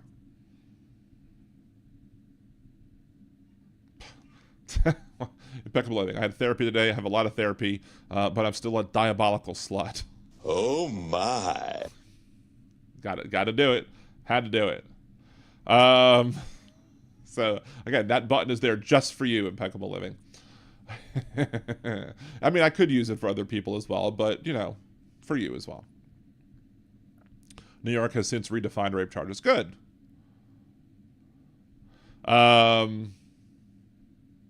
So I was assaulted last year. I almost had to have surgery because of it. I'm very sorry that happened to you as well. I'm sorry. Very, very sorry. I was almost, I was Uber driving and somebody was giving me some sorts of unwanted touching, so to speak. It didn't go too far. But because of my previous issues that I've talked about with the false accusation, I was like, I need to walk this tightrope very carefully because I don't want to lose my ability to earn money based off of what this person might say. So I have to let her down nicely whilst being professional. Like, she was in the back seat and her friend was in the front seat, and there was I thought they were a couple until I realized that he was absolutely probably more interested in me than her. But he didn't do anything inappropriate or untoward towards me. He went into the house immediately. She didn't leave my car. And I was like, what the hell is going on? I was like, do you need me to open the door for her? She's like, yes, please. And I'm like, okay. And she was all touching on my shoulder or whatever during the ride. And I'm just like, I'm not necessarily that big on personal space, but I also had my camera on just to protect myself. But then I left the car. The camera wasn't touching me when I left the car. And she was trying to touch other places, whatever. I'm just like, I'm going to walk you to your door and you have a good night. And she gave me a hug, and I let it go at a hug and walked away. And because I felt like if I didn't respond with the hug, that could have done something, because she was high and or drunk. And it's sad that I know that there are other Uber drivers who probably absolutely would have taken advantage of the situation, regardless of whatever their marital status was or what have you. But yeah, she was drunk and or high. And she was my passenger, and I'm married. So that was 3 strikes against her. So thank you, Impeccable Living. I appreciate you.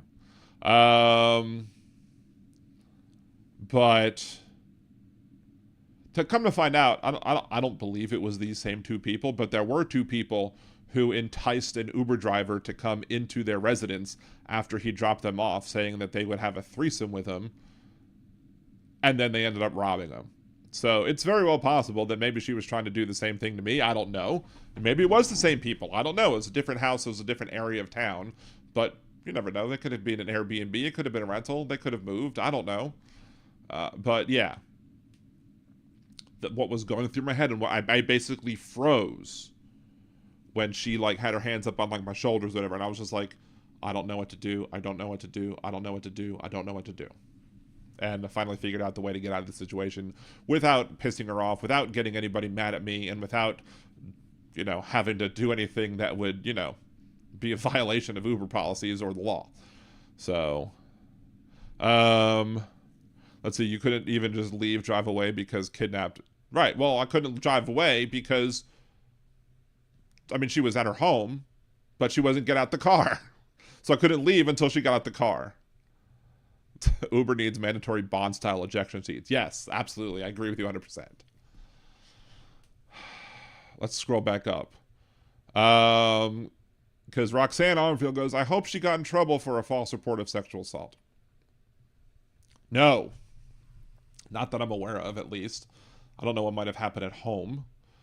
However, I did look up her name on LinkedIn one day when I was feeling bored. I don't know why I decided to look up her name, but I looked up her name on LinkedIn. She was working for the military as a sexual assault survivor advocate. I was like, are you freaking kidding me? Are you absolutely freaking kidding me that this person who lied about sexual assaults is now somebody who argues on behalf of sexual assault victims in the military? Are you freaking kidding me? Beyond bizarre. Absolutely beyond bizarre. Don't know how that happened. Don't know why she thought that she deserved to be anywhere near that. Now maybe, and I thought about it afterwards, and maybe there was a situation where maybe she was legitimately assaulted. Maybe there were circumstances that did cause her to feel the need to have to fight for that. But I felt her charges were her claims or her choice of career was very ironic, considering the fact that she made a false accusation against me. So I hope she didn't do the people wrong in that she was advocating for, that she did wrong to me, for their sake. Oh wait, we have 69 views currently on the podcast. Oh my. Yes, thank you very much.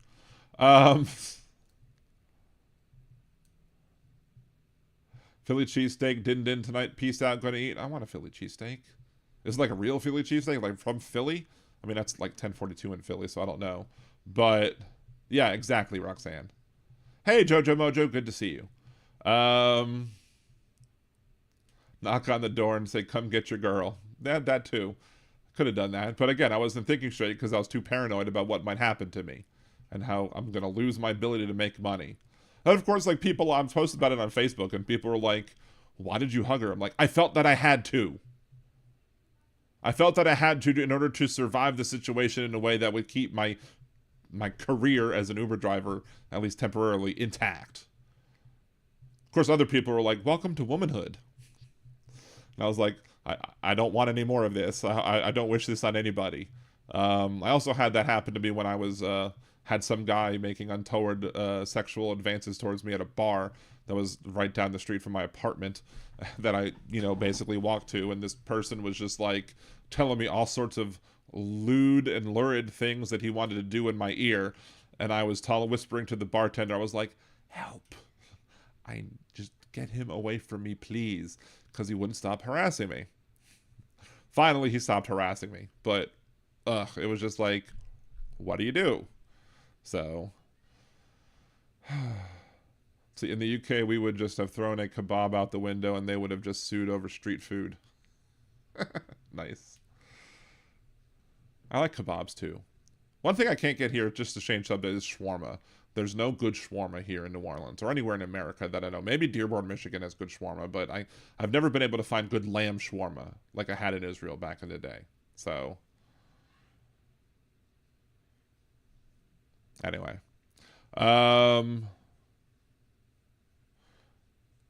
Yeah, well, let's hold on.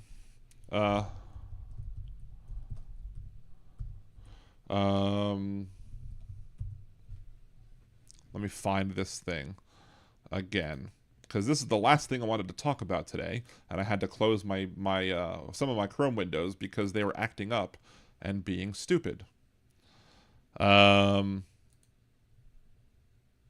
we're going to try and find the link to the main report.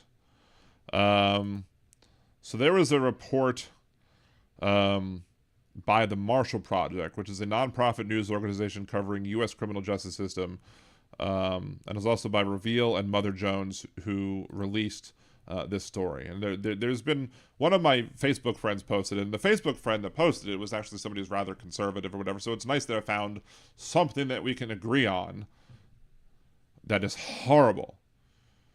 So let's pop on back over to the alternate, shall we? Hospitals gave patients meds during childbirth, then reported them for positive drug tests. Mothers were reported after they were given medications used routinely for pain or in epidurals to reduce anxiety or to manage blood pressure during cesarean sections. Victoria Villanueva sits outside her home in West Lafayette, Indiana, in November 2024. Doctors gave her morphine to ease the pain of the contractions during the birth of her first child in 2017. The hospital drug tested her daughter's first bowel movement, and it was positive for opiates. Mariani Salinas was 32 weeks pregnant with her fourth child in 2023. Doctors at a Texas hospital discovered her baby no longer had a heartbeat. They prepped her for an emergency cesarean section. They gave her midazolam, a benzodiazepine commonly prescribed to keep patients calm. A day later, the grieving mother was cradling her stillborn daughter when a social worker stopped by her room to deliver another devastating blow. Salinas was being reported to child welfare authorities. A drug test had turned up traces of benzodiazepine, the very medication the staff had administered before wheeling her into surgery. For Victoria Villanueva, pregnant with her first child, the drug detected in her baby system was morphine. Villanueva had arrived at an Indiana hospital at 41 weeks to have her labor induced. To ease the pain of her contractions, doctors gave her narcotics. A day later, a social worker told the new mother the baby's meconium, or first bowel movement, had tested positive for opiates. Now, instead of bonding with her baby, Villanueva shook with fear that her newborn child could be taken away.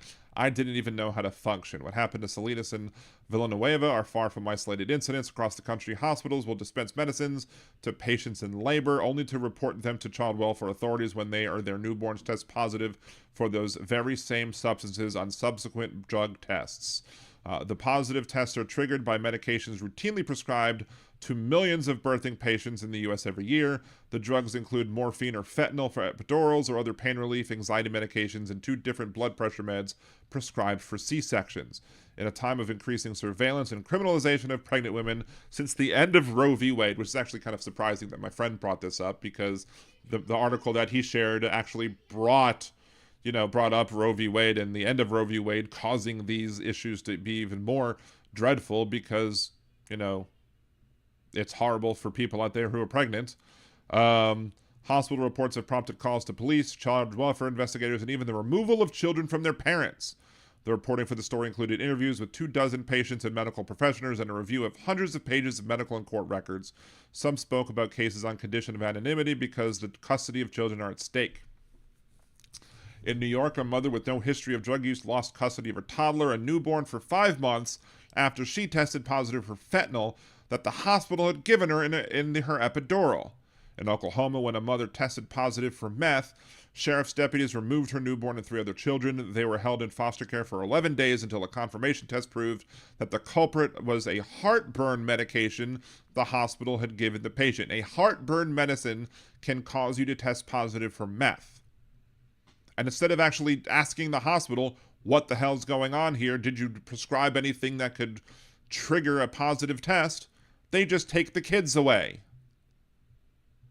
Thank you, Impeccable Living. You have a great night as well.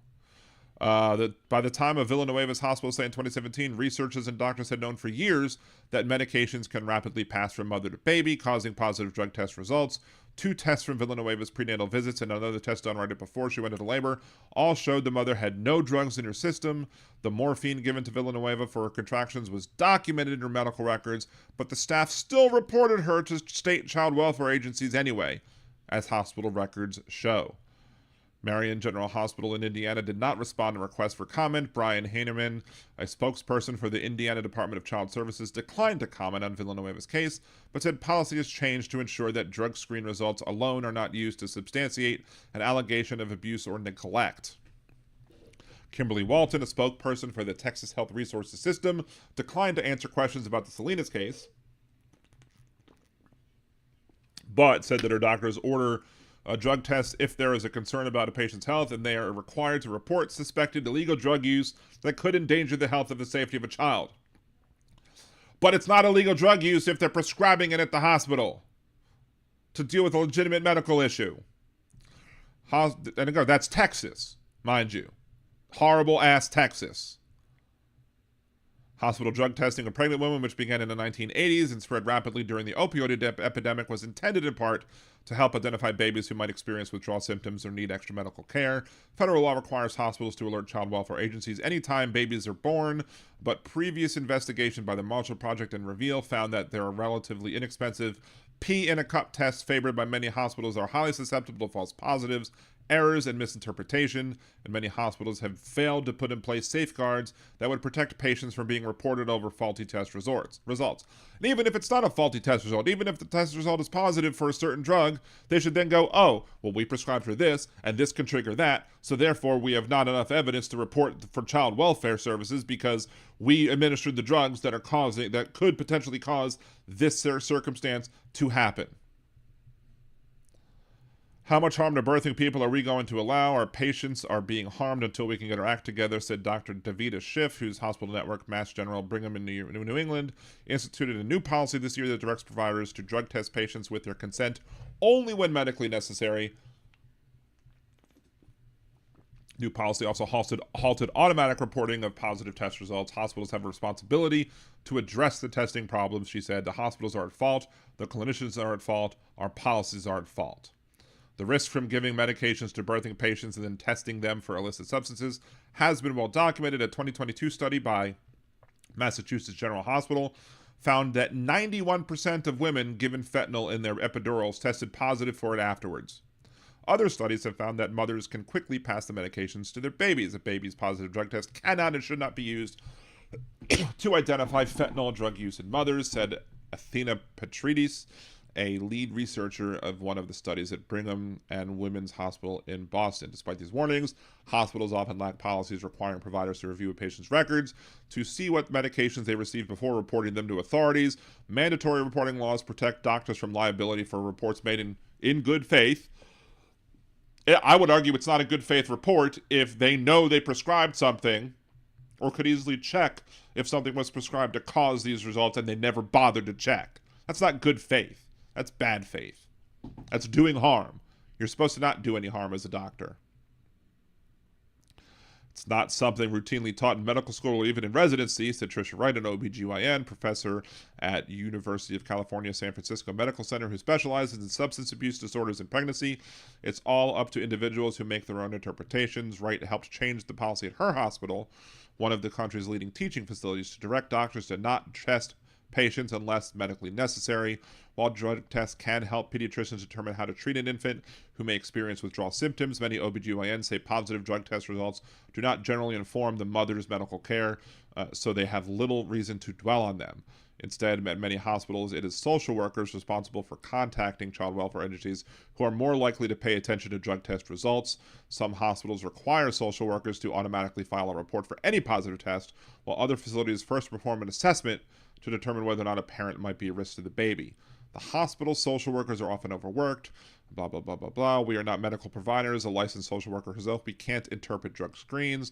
The timing of the test can also make it tricky to interpret. In theory, the best time to take a urine sample for drug testing is when a patient arrives at the hospital before receiving medications, but it is common for hospitals to test urine samples taken from a birthing patient's catheter bag or to request a urine sample after medications have already been administered. Newborn drug tests can add another layer of complexity. Urine tests can detect potential drug use over a period of days. Testing the meconium can uncover illicit substance going back months. Meconium tests are widely considered to be the gold standard for newborn drug testing because they indicate potential drug use early in pregnancy, a possible sign of addiction, but in some cases there's no way to tell if the baby's positive test was caused by medication the hospital dispensed or substance that the mother used earlier, nor do such tests tell providers how much or how frequently a person may have used the drugs. If a patient used substances in the past but stopped when she realized she was pregnant, you actually don't know, which is kind of a mess. Medications as morphine or fentanyl have led some patients to get flagged as opioid users. Ephedrine and phenylephrine medications for low blood pressure are commonly prescribed during C-sections, have caused false positives for meth. Women have been questioned over positive drug tests after they gave sedatives such as benzodiazepines or barbiturates. Women are flagged for a positive drug test. Other aspects of their lives can become completely under suspicion. High blood pressure, placenta that separates before birth may mistakenly be viewed as further evidence of a pregnant patient using drugs. through the lens of a positive drug test. Even something as innocuous as missing some prenatal appointments can become potential evidence that the mother is a risk to her baby, and patients who had traumatic experience of giving birth may suddenly find themselves under threat. In 2023, Salinas was still in a haze of grief after delivering her stillborn baby when she learned she would be reported to child welfare authorities. Salinas had no idea the hospital had given her benzodiazepine, for which she tested positive and denied using the medication. She also tested positive for Delta-9, a legal hemp-derived product, which she said she had bought at a grocery store, but soon Salinas found herself under a months-long investigation trying to fight off paralyzing depression while processing her grief and caring for her other children. I still have 3 live children. They need to eat. They need to get up for school. They need their mom. Officials closed the case about 4 months later as unsubstantiated, but that's 4 months that this person had to deal with this unsubstantiated charge. It wasn't a year later until Salinas read through her medical records with the Marshall Project and discovered the cause of her positive test. So the hospital didn't even tell her that this was why. She had to find out a year later because of this project. Drug tests aren't necessary. 27 states hospital required to alert child welfare agencies about a positive test, but not a single state requires hospitals to confirm test results before reporting them. Hospitals routinely contact authorities without ordering confirmation tests or waiting to receive the results. Not every state explicitly requires reporting a positive test, but many hospitals do anyway. 2022 alone, more than 35,000 babies were reported to child welfare authorities for substance exposed. Federal data shows with no guarantee that the underlying test results were accurate. The system is primed for a report to Mishka Turplin. That's funny because she's Terp in the Maryland Terps. In Maryland, our leading researcher on substance use disorders during pregnancy. To slow it down or to stop it takes effort. Consequences of a faulty drug test can be especially severe for people with histories of addiction. Lisa Grisham, a nurse in Arizona, recalled the case of a patient in recovery for opioid use disorder who tested positive for fentanyl. The woman insisted that another nurse had been giving her medication during labor, even though it was not listed in her hospital record. Grisham, the director of a hospital program for substance-exposed infants at Banner University Medical Center in Tucson, took it upon herself to investigate, eventually tracked down the nurse who confirmed the patient's explanation. It makes me sick to think of all the moms that have come through and said they don't use fentanyl, and we don't believe them. Villanueva was just 18, newly married, and still working on her GED when she gave birth to her first baby. As a child, she had been taught to be honest with medical providers, so during hospital admission, she told a nurse she had been briefly experimented with drugs such as marijuana when she was 15 years old. She hadn't used drugs since. When she was admitted, she took a drug test that came back negative for any illicit substance. Then she received medicine to reduce labor, and her contractions began. They were so painful that she got her morphine.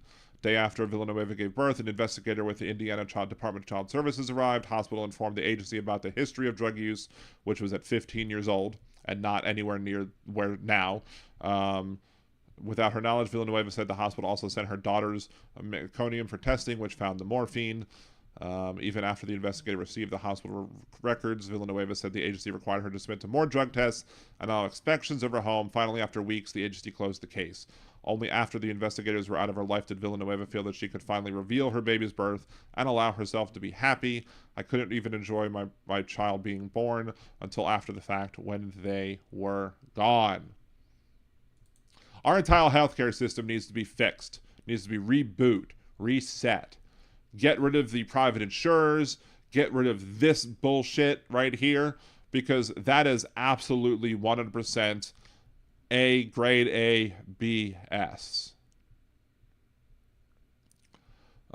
There's a case I've heard of where a young woman, lad, was shot in the head and they claim meth addiction because faulty testing. It's effed up. Google Tina Slay, so sad. They deserve a big-time class action lawsuit.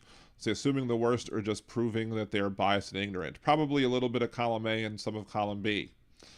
The $100,000 bond along with 15 years possible sentence for another who was denied her claim. The sheriff and the judge were unable to see the difference of the situation.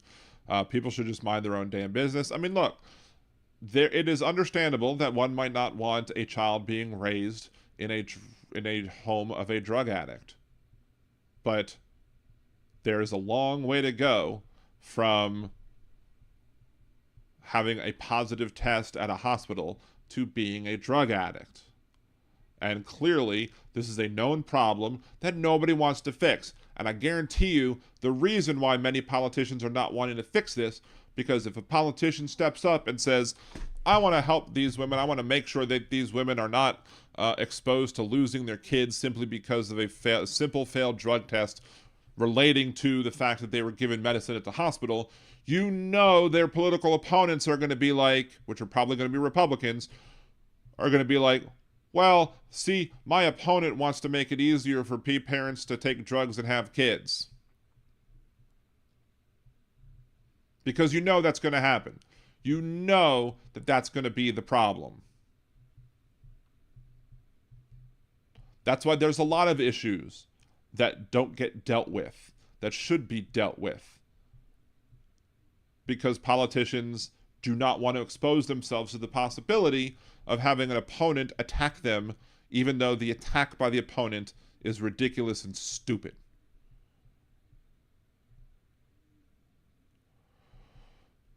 Let's see. What's up, Marie? Good to see you, if you're still here. The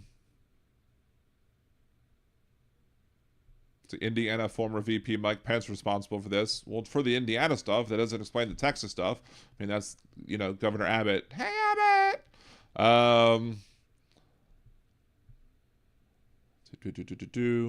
Remember when eating sesame seeds could make you test positive for cocaine? I thought it was poppy seeds. Yeah, Josh said that. I thought it was poppy seeds. But our science and testing has improved since the poppy seed thing. This is why Citizens United allowing unlimited contributions to politicians and the tip after siding with clients isn't seen as corruption and has fucked everyone. Exactly. Is heroin and cocaine the same thing? No. Heroin comes from the poppy plant. Cocaine comes from the whatever. So no, not the same thing at all. So one last thing I want to talk about health care wise. Let's talk about RFK Jr. and polio vaccines, because that's also been in the news. Let's record this one because I think I'm going to upload this one after the show.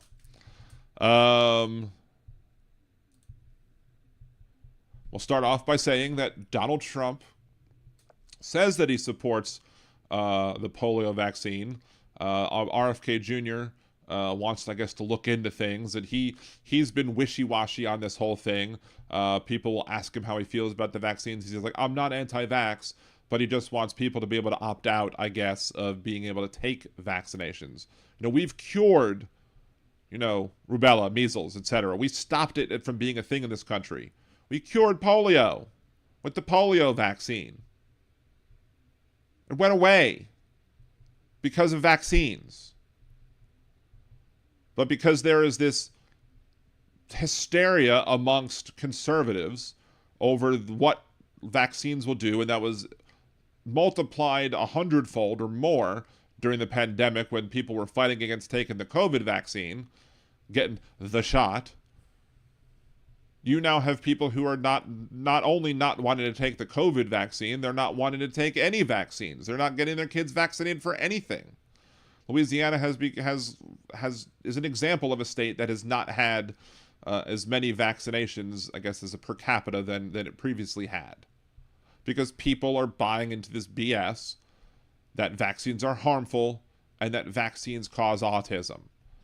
And there's no evidence to show that vaccines cause autism. It's just a lie perpetuated by the anti-vaxxer fools.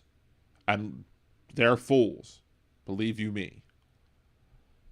So they'll ask, well, why? Donald Trump even talked about this. Even after Donald Trump said, hey, I support the polio vaccine, but I do think we need to look into the higher rates of exploding rates or whatever of autism that are going on in this country.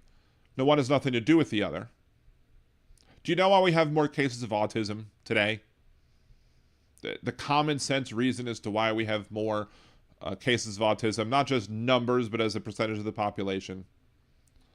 A, we label more things autism than we used to. It used to be that Asperger's used to be its own thing. Now it's under the autism spectrum. Other things that were not labeled autism are now under the umbrella of autism.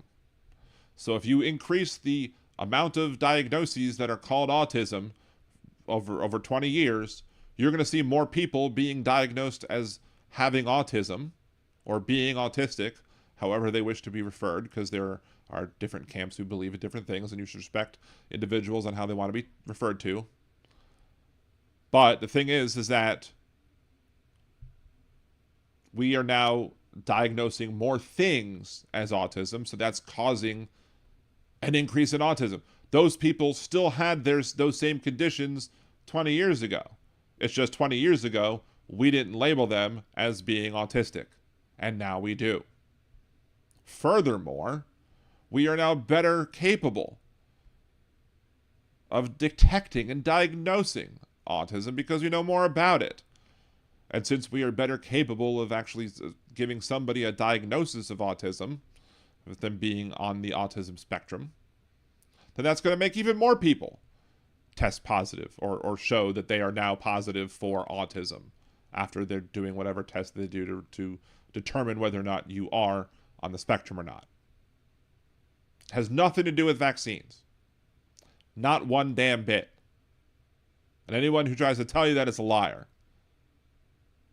But the main important thing is that the reason we're seeing more autism diagnoses is simply because, A, we're better at diagnosing it, and we're labeling more things as autism than we did before. Those same people would have tested as would have been diagnosed with autism 20 years before if we would have used the same testing measures that we do now, if we would use the same, calling this autism instead of calling it something else a while back. Yeah, they still were there. It just was labeled differently. So no, there's no big conspiracy over why autism rates are higher maybe than before, because they're not really higher than before. We're just better at detecting it now. And you can share this with anybody who is trying to make the claim that autism has spiked because of vaccines. What are your thoughts? Agree, disagree? Leave a comment down below. Remember to like the video, share the video, subscribe to the channel, and have a good day.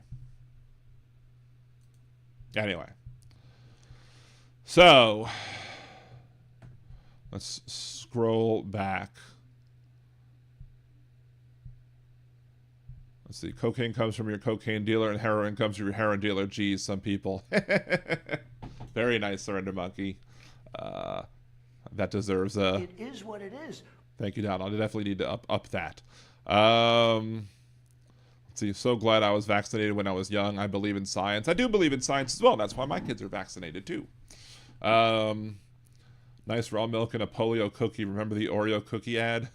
Yeah. Local police chief explained to me that bath salts ain't things at the Bath and Body Works store in the mall. Exactly. Bath salts are some other kind of drug or whatever. Yeah, Janelle, absolutely. We need vaccines. Duh. Anyway, so that's pretty much all I wanted to cover on the show today. Good 2-hour show.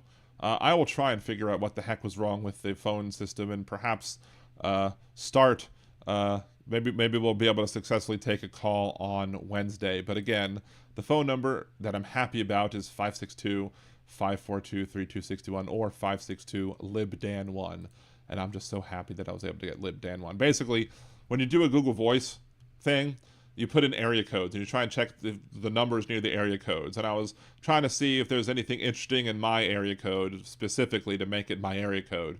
But then I was like, can you put in more numbers? And I tested putting in more numbers. And when you put in more numbers, it pulls out more numbers that might match you, even if they're from different area codes. And I was like, ooh, yay.